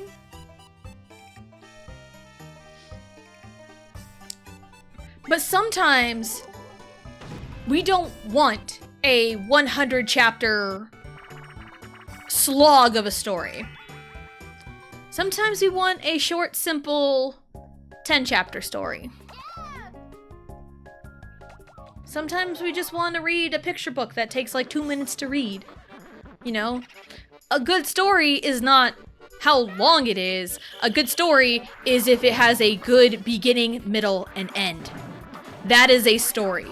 It does not matter how long it is. as long as it has a beginning, middle, and end. And right now, WWE Creative has a major problem about dragging out these stories. And they're getting dragged out so long that so much shifting is happening and these stories are not getting their payoff. Like the whole Kairi, Io, and Asuka. That story had been going on for 8 months. 8 months. There was a moment that happened at the Rumble where Kairi accidentally eliminated Asuka. Nothing was done with that moment. Nothing was done. And the big problem is, like, they drag these stories out for so long that talent's gonna get released in the middle of these godforsaken stories. And it's like, well, if someone up in the higher up at TKO doesn't like creepy stuff and then they get rid of the creepy stuff, then, like, why are they answering to these fuckheads? Big corporate greed ruins everything. That's what's happening right now. And it sucks because I loved WWE so much. I loved a lot of the talent, even through the ups and downs. Because, like, we started in 2020, 2021. So, like, we started kind of, like, at the tail end of the Thunderdome era. That's where we started. And, like, we've seen a lot of Vince decisions. And we've also seen Vince get, you know, the boot twice. And Triple H having, like, the best booking ever. But we're also seeing, you know, with TKO, we've also seen them stick their noses in where it doesn't belong with all these celebrity involvements. And everyone doesn't like it. The celebrity involvements, everyone hates. It's not like a pure hatred. It's more like they don't want celebrities just inserted for literally no reason. That's what happened with Pat McAfee and Jelly Roll. And, like, everyone loved Jelly Roll at SummerSlam because they saw the effort he put in. And that's what we want out of, like, celebrity, you know, involvement, is, like, we want to see the effort. But also, we want to see it where it makes sense. We want to see the celebrities where it makes sense. And celebrity involvement around Mania time isn't anything new. I mean, just a few years ago, we had Sami Zayn and Johnny Knoxville have a wrestling match, and it was the most bonkers thing ever. But I was very thoroughly sports entertained. I was sports entertained watching it. It was a match that did what it needed to do, and it did not take up the main event slot. That's also a key thing. It did not take up the main event. So, having celebrity involvement in the main event, especially when you have a story that just writes itself, with Cody and Randy, it made no sense to even add Pat McAfee. And, like, I like the old idea better, because Aleister Black, who is also a release talent along with his spouse Zelina Vega, they were in talks about being the ones in Randy's ear, being like, yeah, this isn't you. This isn't you from 09. That's the Randy Orton I know, and it's gonna spark a whole feud about it. But no, they scrapped that for Pat McAfee.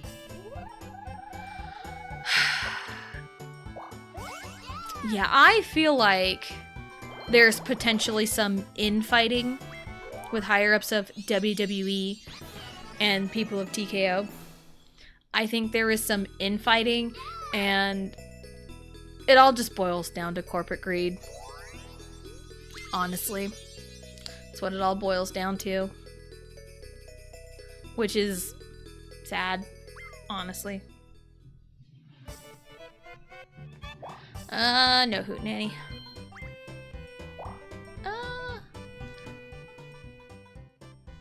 I'll see Bowser.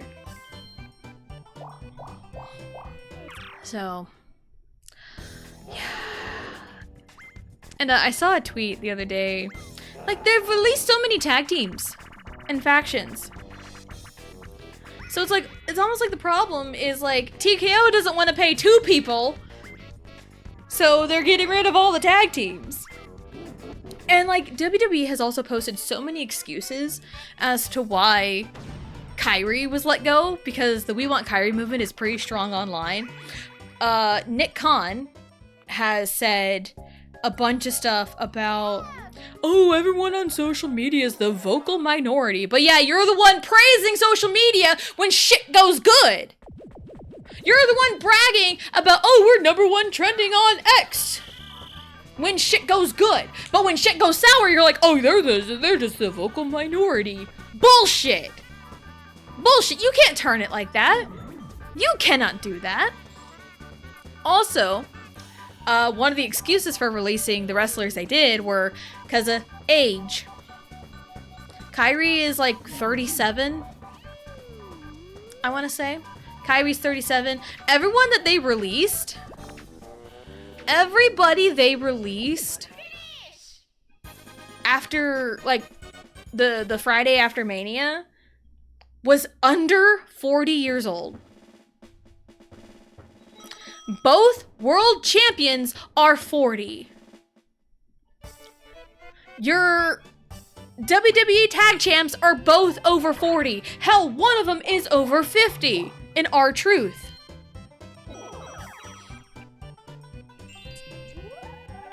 And I want to say Penta is in his 40s too. I'm not exactly sure, but you have like a good chunk of your champions that are in their 40s or late 30s. But yet you release all these talent that are the same ages as these guys. Because of their age. Like, excuse me? That doesn't make any sense. Oh, there was another thing too. I'm trying to remember what it was. But also trying to get rid of older talent to make room for new up-and-coming stars. People are theorizing, man, that's why Damian Priest and R-Truth are tag champs right now. Because they are older.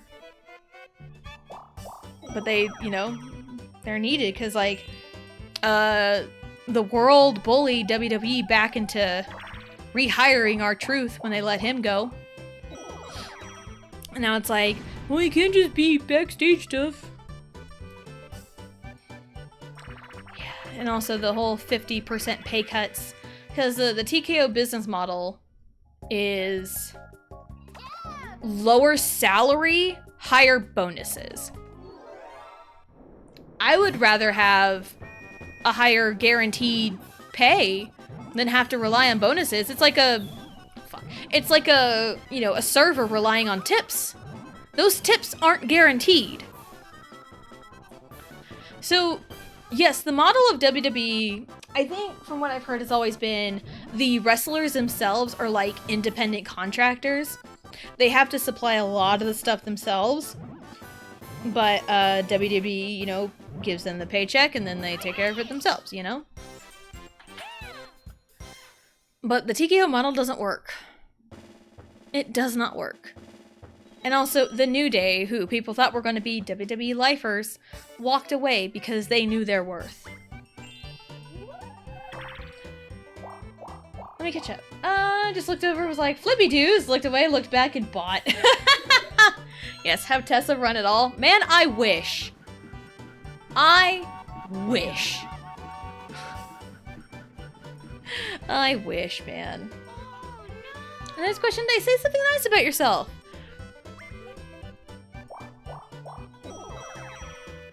It's harder to do. Oh, what turn are we on? Oh, we are! Oh, shit. I haven't even taken my break yet. We're already almost to the last 5 turns. I should take my break, though. My hips are hurting, but I've been too busy ranting!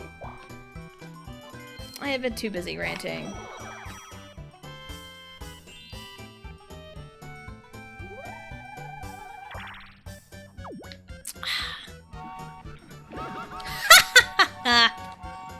Beautiful. 10 out of 10, no notes. What's something nice about myself I can say? I like how creative my brain is. Is he yapping right past break? I know. And I was even like looking at the time, I was like, I should probably stop. But then I just kept going. Because it's one of those like, in the grand scheme of WWE, I've only really been a fan in the last few years. like 2020, 2021. Like, we didn't start watching weekly until 2021. And we've seen ups and downs everywhere, and this is like, but we stuck through it. We stuck through it all. But now, and also with all the ads littered everywhere. How did I win this? I usually don't win that. Ads littered everywhere on the mats, on the turnbuckles, during the shows. Most of WrestleMania was fucking ads. Like, more than half the runtime of both shows were like ads. It was crazy. It's just, I feel so passionate about WWE now, especially with it declining the way it is. The fun is being sucked out of it. It used to be so much fun. You know, there was at least something to look forward to, and now there really isn't. So, anyway, I'm gonna take my break. My hips hurt, even though we're like almost the last 5 turns. It's fine. It's whatever. We're gonna take a break.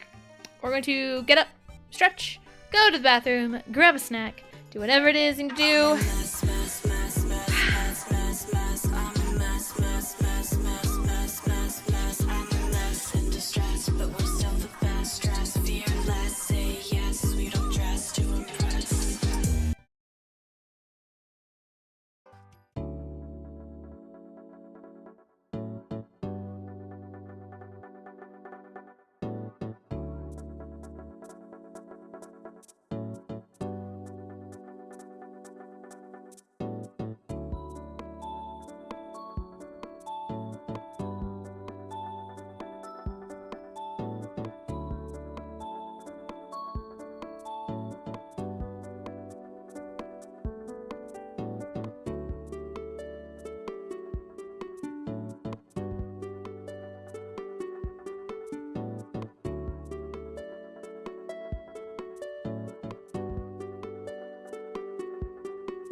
All right, here we are back. Gonna snooze those real quick. All right, we're back. We're probably gonna finish this board before 3 o'clock. Or maybe we finish it right at 3. I don't know. We'll figure it out. We will figure it out. Possibly. I don't know. I had some butterscotch pudding during the break. It was delicious. I like butterscotch. Butterscotch is a flavor I don't hear talked about a lot. But it's good. Also, butterscotch feels like old people. But I don't think it's old people. I feel like butterscotch is just a flavor you like. But it's also, peach. Butterscotch is a flavor that is kind of an anomaly around here because it's one that I like and Vegito doesn't. So, doesn't happen very often. Finding stuff that I like and someone else doesn't. So, as a picky eater, and someone who is very picky, it's nice. It's kind of a nice feeling when that happens. Because like, man, you don't like this? Haha! I get to do it right back to you! Haha! Even though there's like way more that he eats that I don't, but still, I can have the one thing. Let me have the one thing. Let me have the one piece.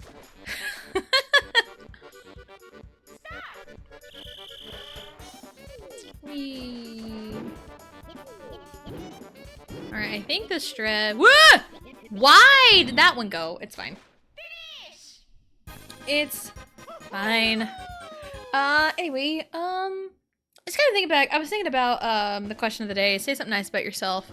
And I said like I love how like creative my mind is, and I love how creative my mind is, but also at the same time I hate how I'm afraid of it at the same time.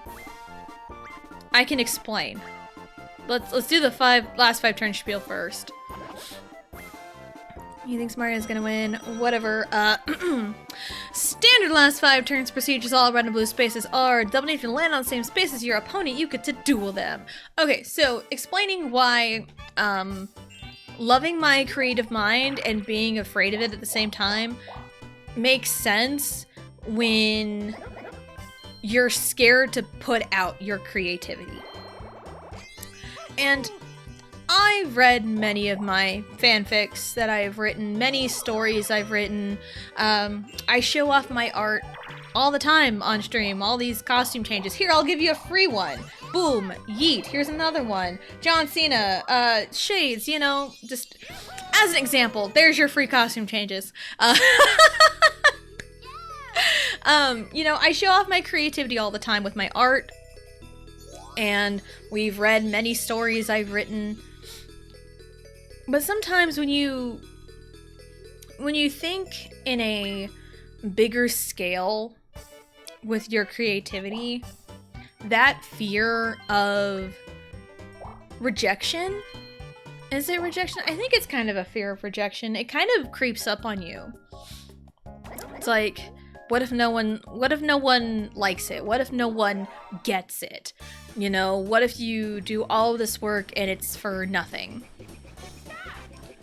So, because I've been there all the time. Because, like, growing up, I was often seen drawing a lot. I always had a sketchbook or, like, pencil and paper. I had a whole bunch of stuff that I, you know, would draw with, and everyone would always be, like, looking over my shoulder, looking at my drawings, and be like, oh, yeah, you're so good at drawing. And then I heard it all the time, anytime I would post to, like, Facebook, you know, because that was where I'd post my art all the time, because I was a teenager. That was all I knew. What do I have? I have a key. He has a lamp, so it's whatever. So, when you're being told over and over again, if you sold your work, I would buy it. Like, I would buy your art. I would buy your art. You should sell your art. You should do this. You should do that. And I've heard that so many times. so many times throughout my life. It's like, yeah, you should sell it. I would totally buy it. And then when I finally get around to attempting to sell my art, none of those people are there to buy it. None of those people are there to buy it. And it's like, you guys were clamoring for this for a long time, and yet when I finally do it, you're nowhere to be found. And stuff like that hurts. And so, because I was, I think years ago, in like 2020, 2021, 22, it was before streaming. I had set up my art page. I set up like a Facebook page of this, and had a bunch of rundowns of like, hey, here are stuff I can do for commissions. Here's my prices. Here's, you know, everything. And everyone was like hyping up, like, yeah, awesome, awesome, awesome. And then the bait's all laid out, but no one's biting. And it does suck when you've been hyped up so much and yet no one follows through. It really kind of messes up your mind into thinking, if these people that hyped me up so much if they don't bite, then no one will. No one's gonna bite if I throw out my creativity out there. So whether I'm wanting to do more with my art or more with any other creative endeavor, like the fear creeps up that like no one's going to like get it, or no one's going to want anything to do with it. You know, just because it's like, oh, it's me, and everyone hypes it up, but like no one bites. So that's why anytime anyone shows me anything, or is like, you know, like, hey, they send me a song, or they tell me about a certain thing, that's why I usually go out of my way to, you know, listen to the song or check out the stuff, or in recent times, buy a book. Because I want to support my friends, because I never got that support whenever I tried to do stuff like that in the past. So, because I know how it feels to not get that support when you try to do something. So, that's kind of why, like, I feel so stuck in the middle, because I have, like, crazy ideas brewing in my mind, but I'm so scared to let it out. And it's like, I want to not be scared. I would love to not be scared and just go for it. But it's like, it's one of those, I don't know where to start. I don't know how to get going, you know? Like, I don't know a lot of stuff. And it feels intimidating to want to try and start, but it's like, you know, the saying is like, oh, the best time to plant a tree was 20 years ago. The second best time is now. And it's like, that quote keeps popping up into my mind constantly about it. Because that's how I felt about streaming. It's one of those, once I pulled the trigger, here I am, you know? But it's one of those, it's like, I feel more terrified of like trying to express a creative endeavor, because like creativity, you know, art is subjective. No matter which direction of art you go, art is subjective. Some people would love it, some people would not love it, you know? And it's like, I'm totally cool with people not gelling with like my work. You know, I'm cool with it. But, you know, it's kind of that innate fear of like letting it go, letting the idea unleash itself. Because it's like, I want to. It's there. It's just, I don't know how to let it out, and I'm really scared to. That's why I haven't really talked much about it. 1, 2, 3, 4, 5, 6, 7, 8, 9, 10, 11, 12, 13, 14, 15? 1, 2, 3, 4, 5, 6, 7, 8, 9, 10, 11, 12, 13, 14, 15. What? 1, 2, 3, 4, 5. Oh my god. 1, 2, 3, 4, 5, 6, 7, 8, 9, 10, 11, 12, 13, 14, 15, 16, 17. Counting 17. I'm sticking with my gut. So, yeah. It's that innate fear of like unleashing an idea and you don't know. And, like, it's one of those, yeah, the saying is like, oh, you don't know until you try. Right? But again, it's just, the idea is just, like, really stuck in my brain. It's like, I would love to release this idea out into the wild, but I don't know how. And I'm scared of, like, the feedback. That's why I haven't talked much about it, because, like, there's lots of things that, like, I don't want to talk about. Because I don't want to, like, hype up an idea only for me to not follow through on it. So I don't want to, like, talk in detail about this idea that I've had. But, I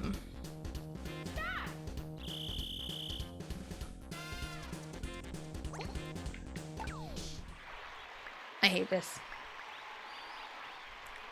Oh well, it's whatever. I hate this minigame. Because the computer cheats, because I pressed A right before Mario turned around.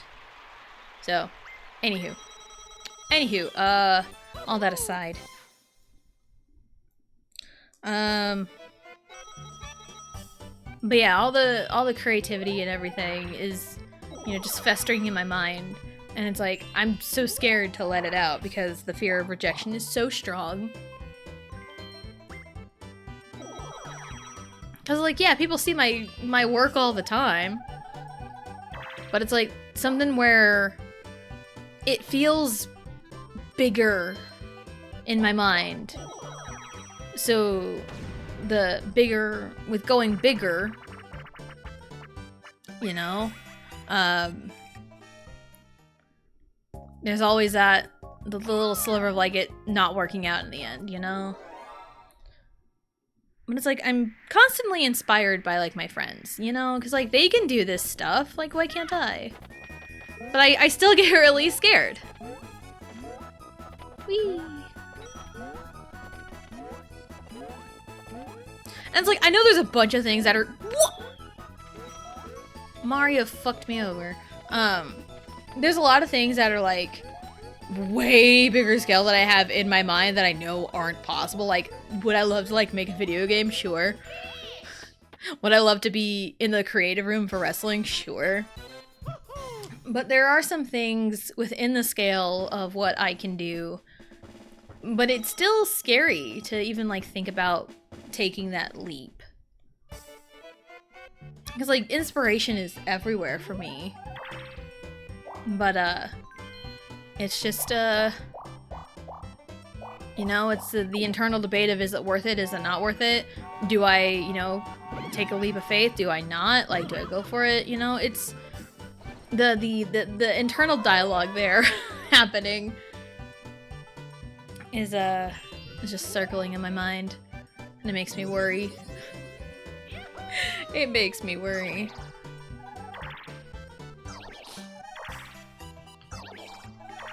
But yeah, just kind of thinking about like, you know, my creative mind. It's like, I love my creative mind. I like, you know, the stuff I'm coming up with in my mind that I haven't like, I've done a little bit of work of letting it out. Like I remember a while back, I think when I was sick, I'd posted some art in the Discord. I posted like the sketch, and then I posted like the finished work. It has something to do with that. That's like my creative mind. It has something to do with that. And, you know, I have like a lot of things flowing in my mind. I listen to songs that spark inspiration all the time. 1, 2, 3, 4, 6. 1, 2, 3, 4, 5, 6. I can't get rid of my key before. This way. So,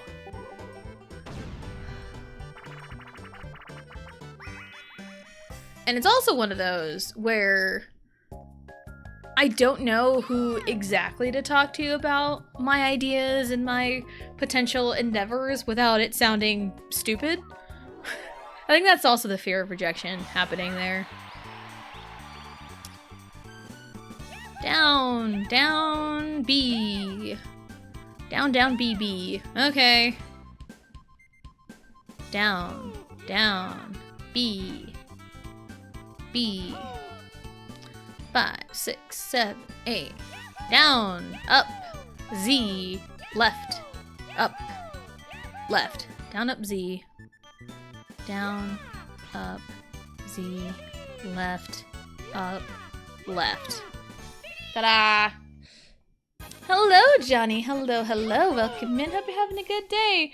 Question today, Tessa rocks. Oh, thank you. Thank you. But is that about yourself? But thank you. Thank you so much. Yeah, I think I've always had this fear of rejection. Ever since I was little. Because, a lot throughout my life, I would always like try something and then like, nope, you can't do that. Or it's like, no, you're too little for that. Or I try to be like my siblings. Or like, no, you're too young, you're too little, you can't do that, you can't do this. I've been told I can't so many times, or when I do try, I get nothing for it.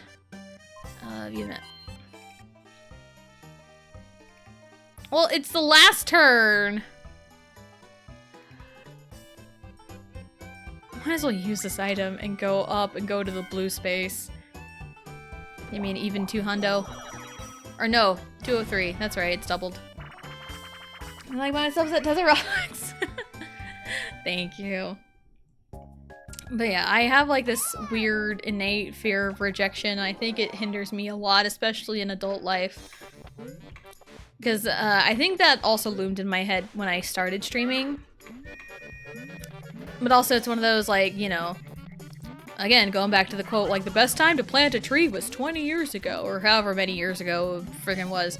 But the second best time is now.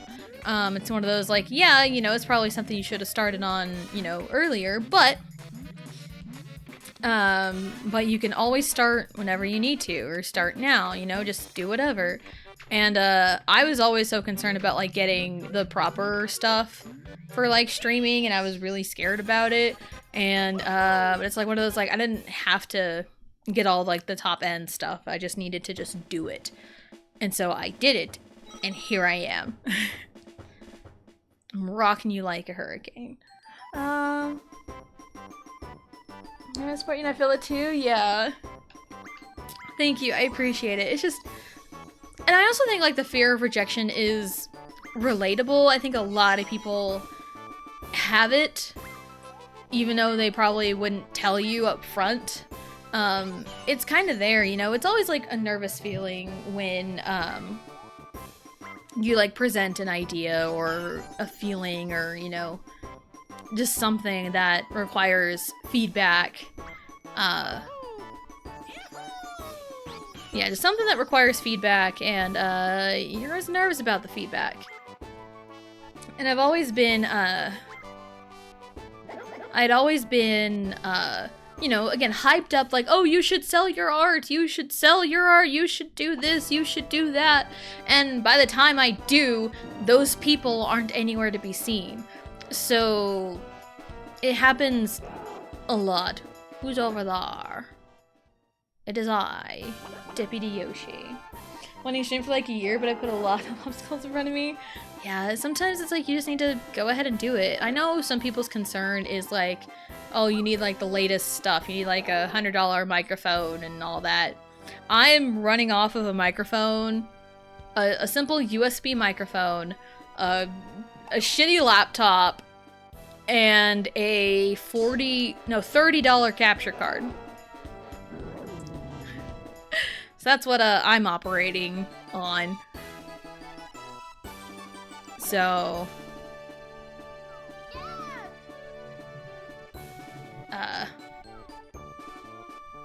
but yeah, you don't have to have like the high-end stuff, because like you can always upgrade later whenever you can, you know. But also with my higher scale ideas right now, I know there's a lot of logistics to what I want to do. I just don't know how I am going to accomplish that without asking for advice, but I'm terrified to ask for advice because I don't want my ideas to sound stupid, you know? I dominated both these.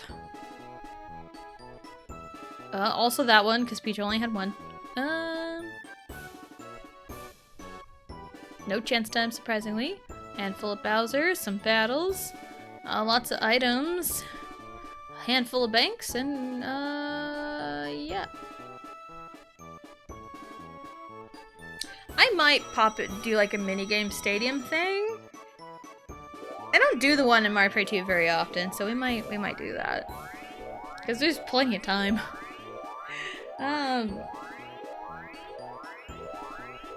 But yeah, that's just kind of my thoughts and feelings on like, oh yeah, one thing I can compliment myself on is my creative mind. But it's like, I love it, but I'm also scared to share my creativity, you know? So, yeah. Alright, boom, minigame land. We'll just jump in.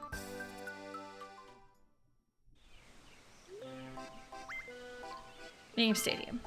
Yeah, I don't pop into here very often. I've done it a couple of times.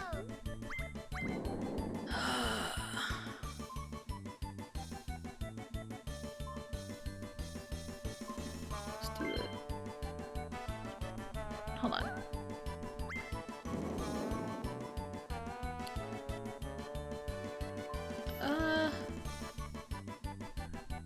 Oh, this is probably the one. Fun board game. Probably want that one.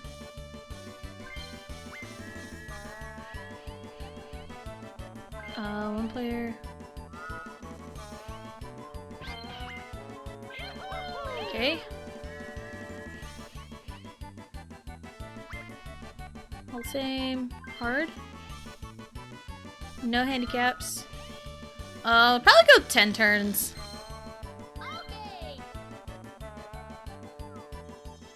I think this is what I want.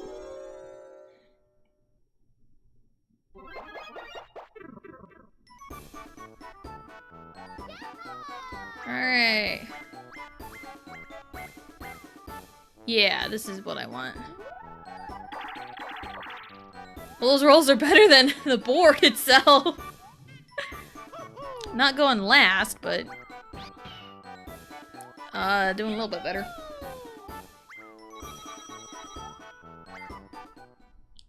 So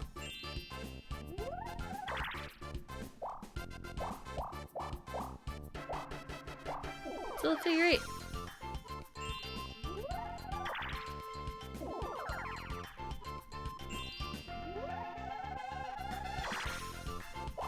Don't hear this track very often. I'm just jamming out.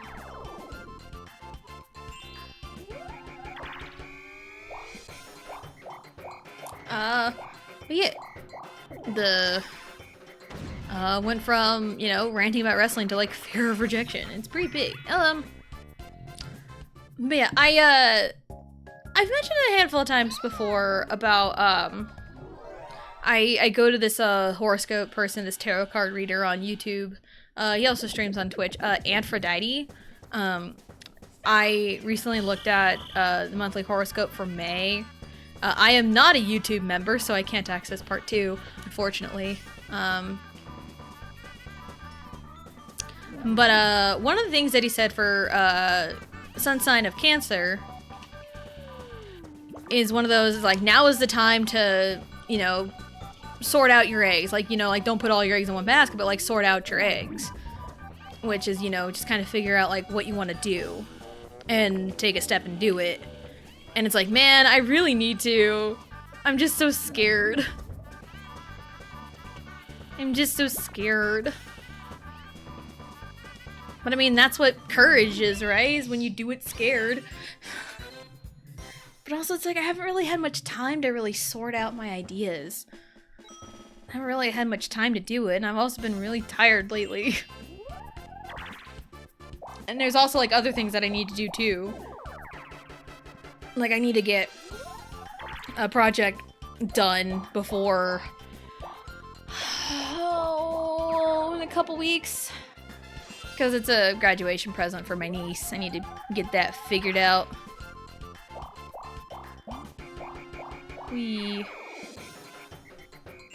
So, yeah, I really need to get that figured out.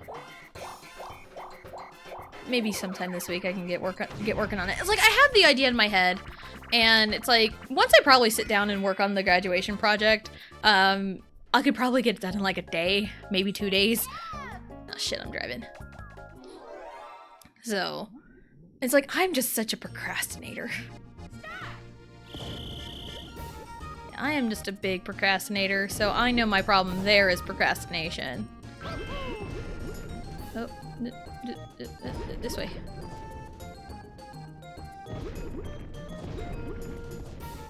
Dude. Morrow, please. Dude, Morrow, what are we doing? Mario? Thank you. Where? Oh, they had it. Okay. Oh. Over here. Mario? Please? Chill right here. Mario! Mario's stupid. Mario is so stupid right now. Come on! Hit the damn thing! They hit it. It's fine. We're still winning. It's okay. Yeah, projects! Yeah, I have lots of projects to do. And it's like, I want to make sure I prioritize my things. Like, the first thing I want to do is to get this graduation present. And I might be doing 2 of them because both of my nieces are graduating this year. So I'll probably have to do 2 of them. One of them is a little higher priority because her graduation party is on the 23rd. And the other one's is like 2 weeks after. So I have a little more time for one of them. But yeah, priorities. It's like, this is what happens when I have like a lot of projects done. A lot of project ideas and things I need to get done. But it's like, I haven't started on any of them yet. But it's like, I gotta prioritize. So yeah, procrastinating. I am the master of it.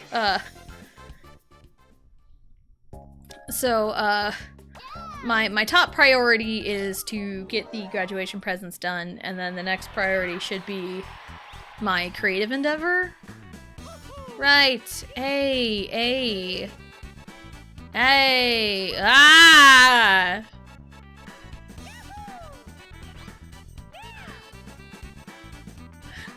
Ah! B-A-Z, Baz. B-A-Z. Oh shit, it was right. It's fine. My teammates covered for me, it's fine. I'm just freestyling, no big deal. So yeah. And it's like, I've had this like creative endeavor in my brain for a long time. And again, I listen to songs that constantly inspire this. It's like, I listen to songs that could be anime openings for like, you know, for this that I want to do. Because like, sometimes you listen to songs that sound like they could be anime openings. And it's like, you know, like Dreamcatcher, G-Friend, even Exonary Heroes. That sound really cool, so...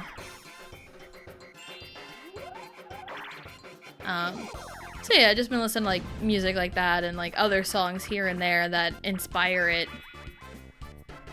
So, and it's like, I really should just start organizing and start like working on stuff, but it's a lot of things are going on right now, and I'm just, by the time I have time to do any of it, I just feel so tired at the end of the day. But like, that's a neither here nor there right now. Yeah, I really should get to work on this graduation presents. Yeah, at least one of them as of now. Because, yeah, one of my niece's graduation party is on 23rd, and another one is on June 6th, 2 weeks later.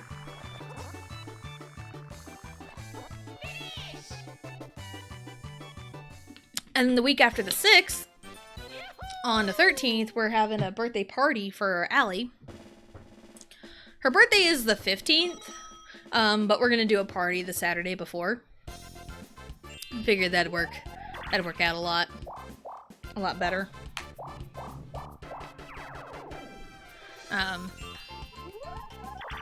And she wants to go bowling for her birthday. I'm like, you know what, that sounds fun.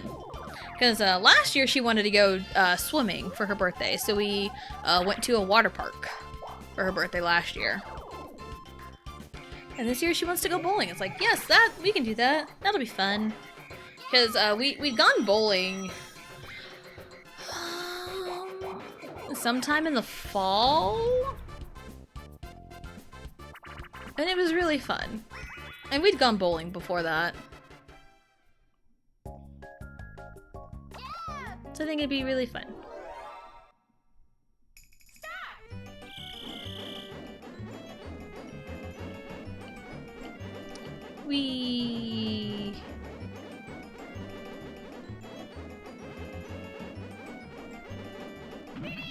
What? I also don't understand how mine was ticking. I was going good. Oh well, it's fine. It's fine. We're halfway done. We're halfway there. Whoa! Lemon on a pear. Take my hand. We'll make it, I swear. Whoa! Lemon on a pear. Oh, thank you, thank you. I will be here all week, hopefully.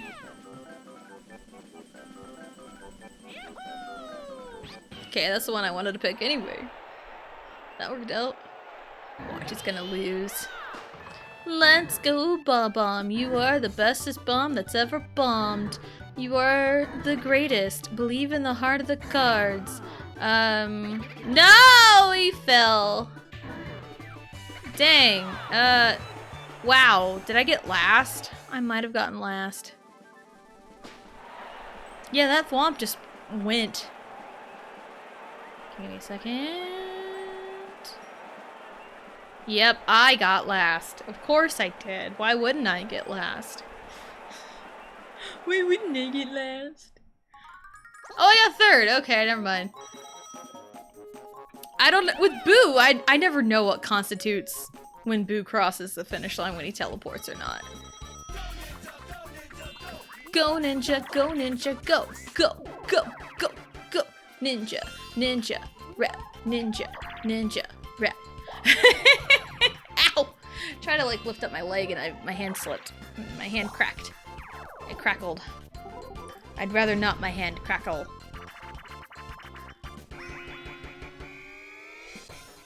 Anywho. Anyone else have like any like cool projects coming up?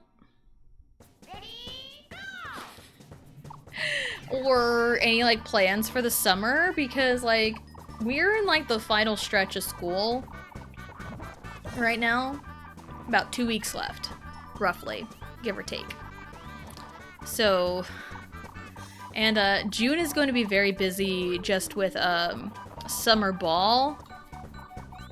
So we he fell on the goal line. Love it, beautiful. So yeah, June's gonna be really busy because 12U softball, any like fast pitch softball is Monday, Wednesday, Friday, and then T-ball and coach pitch are Tuesday, Thursday. So, and I think the T-ball schedule is usually set up in a way where you only like have like 2 games you don't have to play, 2 Tuesdays and Thursdays you don't gotta play, and the rest of them you're like busy. So, but with Allie, like who knows what that schedule's gonna be, because like yeah, it says Monday, Wednesday, Fridays, but like it could be, oh, you play Monday, Wednesday this week, oh, you play only Wednesday this week, only Friday, Monday, Friday, you know, it could be all over the place. So who knows? I won't know until I get the schedule. So as far as I know,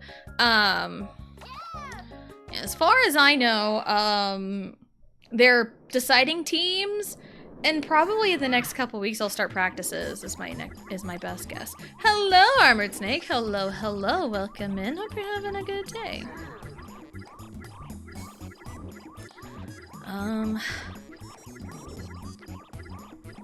But also with basketball season, I know at least Allie's team started very late and didn't practice a whole lot before the first game. Thank you for the hydrate and the posture check. I'll grab this hydrate now.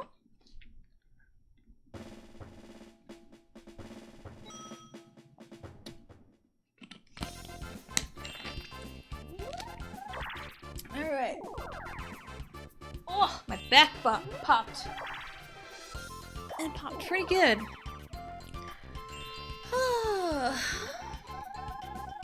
Eh.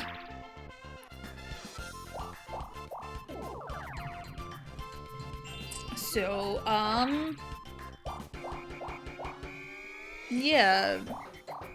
Yeah, with Allie's basketball team, it was so bad. She had like one of her worst coaches ever. This coach clearly didn't even care.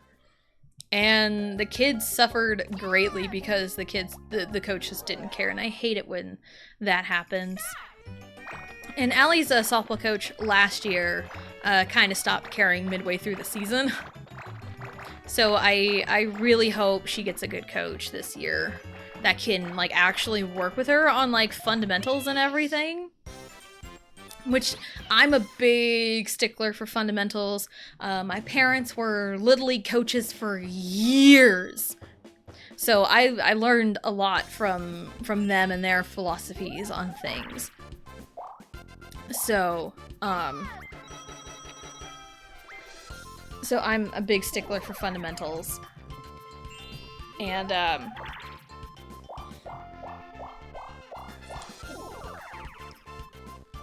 I just really hope that, again, that Allie gets a good coach.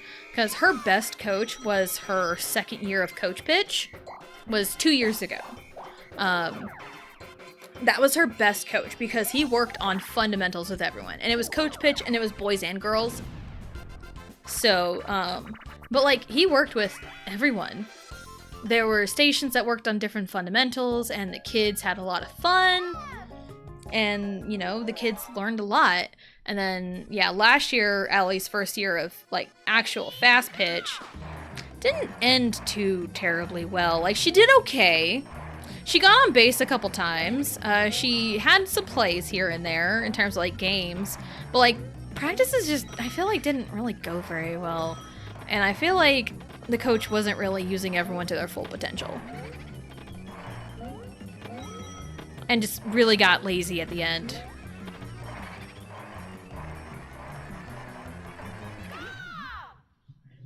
So, some, if not most, of the best coaches I've had are the ones that drill in the fundamentals. Exactly. Fundamentals are so important.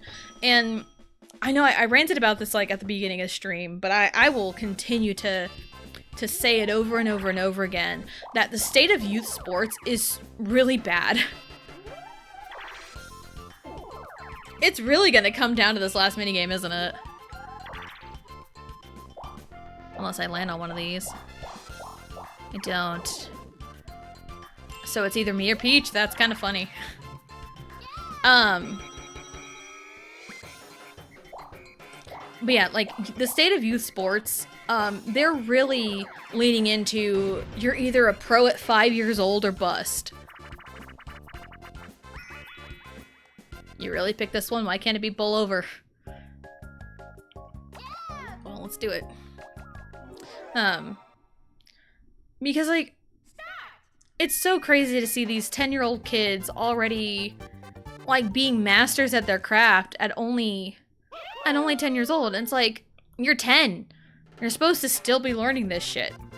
And, like, fundamentals are skipped over because they're trying to, go straight into, like, what the pros are doing. And it's like, no, that takes away all the fun. Dang it. I could have just looked up and got both of them. I'm so bad at this. I think the computer cheats, too. The computer cheats, too.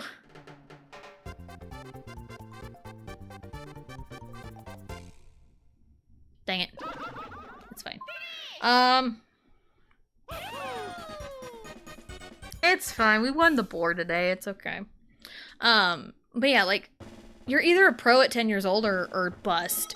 And a lot of these parents are spending so much money into making these children pros at the sport that they're more than likely going to give up by the time they're 13. Because again, the statistics that I have seen, I can't credit sources right now because I don't remember what sources I've seen. I've seen a mix of sources. Like, statistically, kids give up sports by 13 years old.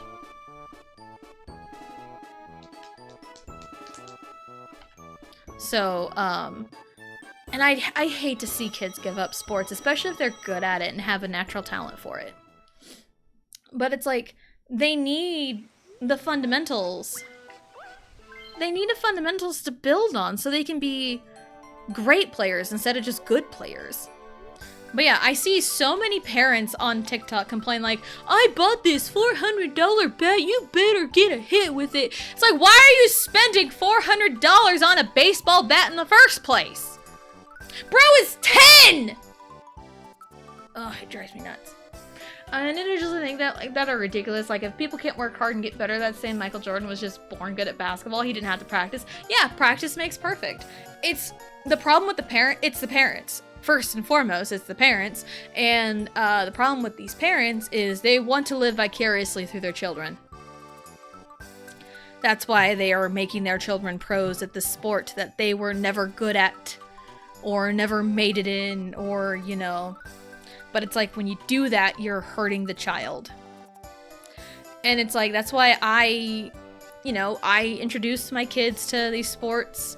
Allie wants to pitch. I was never a pitcher. And you know what I do? I'm learning pitching right there with her.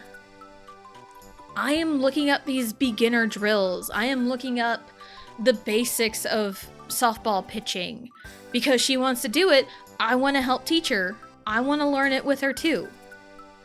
That's why I want her to have a good coach that will help her go over it if she wants to be a pitcher. But also, as a ball player, I want her to learn all the positions as well and see, you know, if anything else, you know, makes her happy or what she's good at. She has a really good arm. She can throw the ball really well. So, yeah. But it's like, if my kids want to, you know, partake in things that I know nothing about, guess what? I'm gonna learn that thing because that's the right thing to do.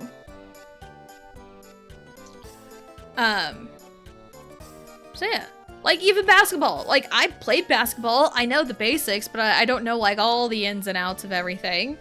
I know enough. But, like, Allie loves basketball. She's pretty good at it. So, again, it's like... And even, like, instruments. Allie expressed an interest to play the clarinet because her dad played the clarinet. And she comes by it honest because I played the alto saxophone because my dad played the alto saxophone. Because, like, she's going into 6th grade and that's when band starts. So, she wants to play the clarinet. So it's like, alright, cool. But, like, I'm not gonna force my child into a whole bunch of different clinics, spending so much money on all the gear and everything just to have her quit. Because when you force everything on the kids, it burns them out so fast. It burns them out so fast. And you do not want a child to be burnt out on something like that.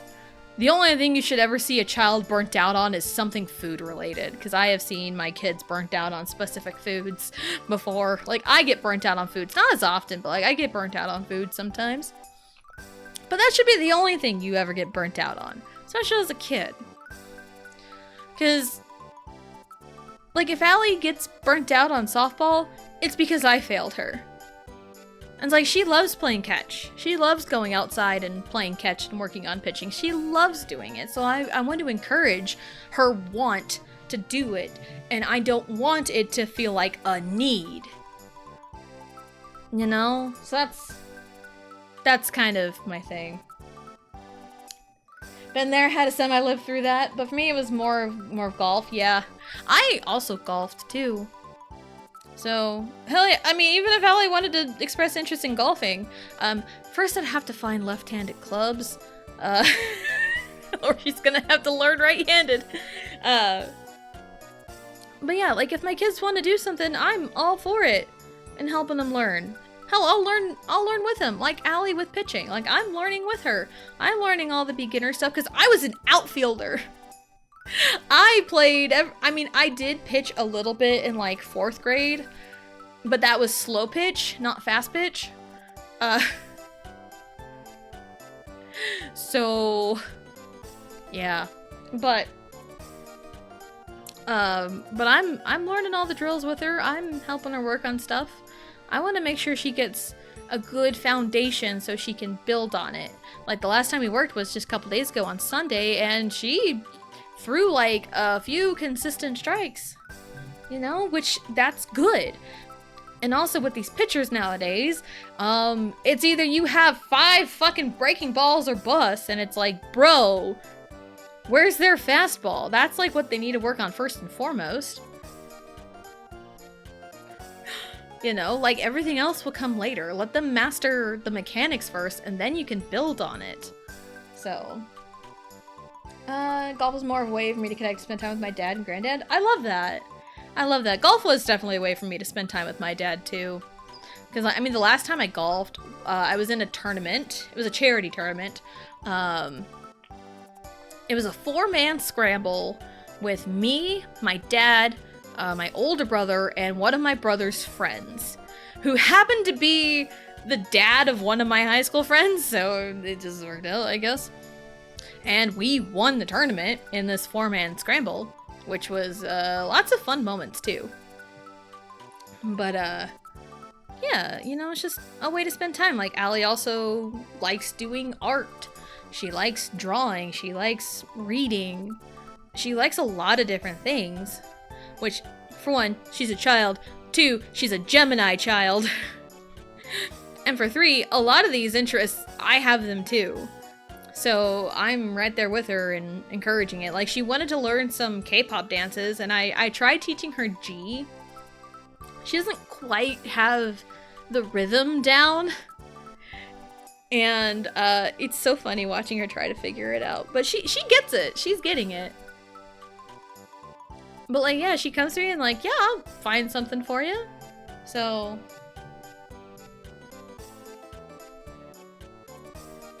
but yeah.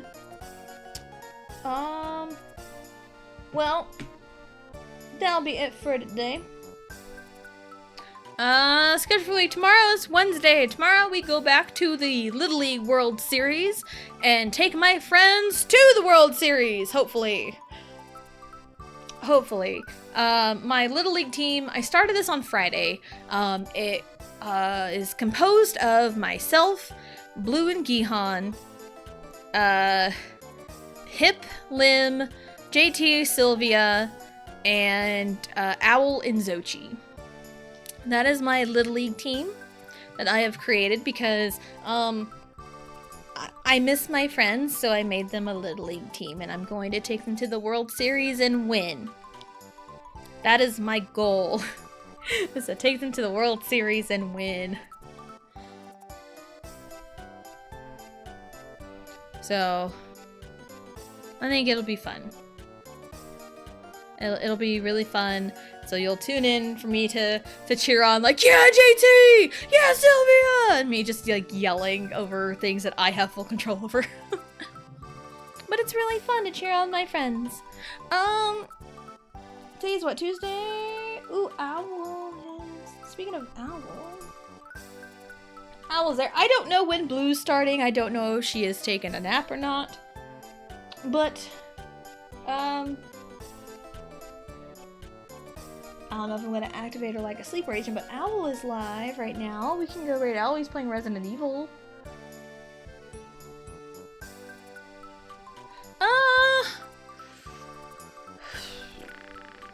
What should our raid message be? What should the raid message be?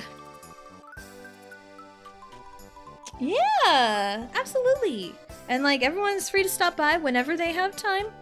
I'm never picky or upset about people missing streams or catching VODs. I'm never upset about it. Like, I just, you know, care as long as you support. any way you can.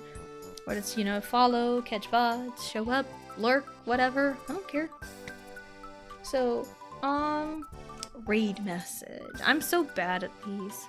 Even though I'm like, I want to come up with raid messages myself. Because I liked other, like, bigger streamers coming up with raid messages. I'm like, I want to do that too. What should the raid message be?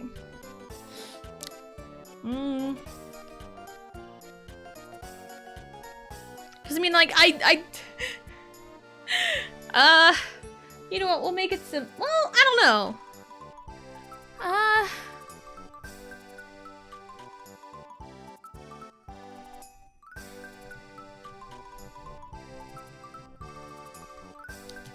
Yeah, because we yapped a lot. Deputy yap, please. And I think, let me double check something real quick. Alright, so I think if blue, oh shit. If blue doesn't answer me in the next couple minutes, I'm so picky. If blue doesn't answer me, I'm gonna go raid Owl. Need to have like an intercom voice. Attention, I am Royal Blue. Attention, I am Royal Blue. Please start your stream now or miss a Tessa raid. Repeat, please start your stream now before a Tessa raid. I mean, I don't care. Everyone's doing their own thing. She is probably napping is my best guess. I honestly wasn't expecting to just... I yapped all the way up to like the last 5 turns, honestly, and that was like at 2:15. So, let's go ahead and go raid Owl, and one pop in here is gonna be funny. Raid... Soccer... Allotic... Sun... Bloop! Alright, we're gonna go raid Owl. Deputy Yap, please. If you are subbed to me, you can use my emotes. If you are not, you can use whatever emotes you want. I didn't go over the rest of the week, but it's mostly the same. Tomorrow is Little League World Series. Thursday's more Mario Party. Friday should be either Little League or something else. I don't know. But Mondays are Final Fantasy 16. Tuesdays and Thursdays are Mario Party. And Wednesdays and Fridays are Little League World Series / something else. So thank you everyone for coming out and hanging out. And we will see you next time.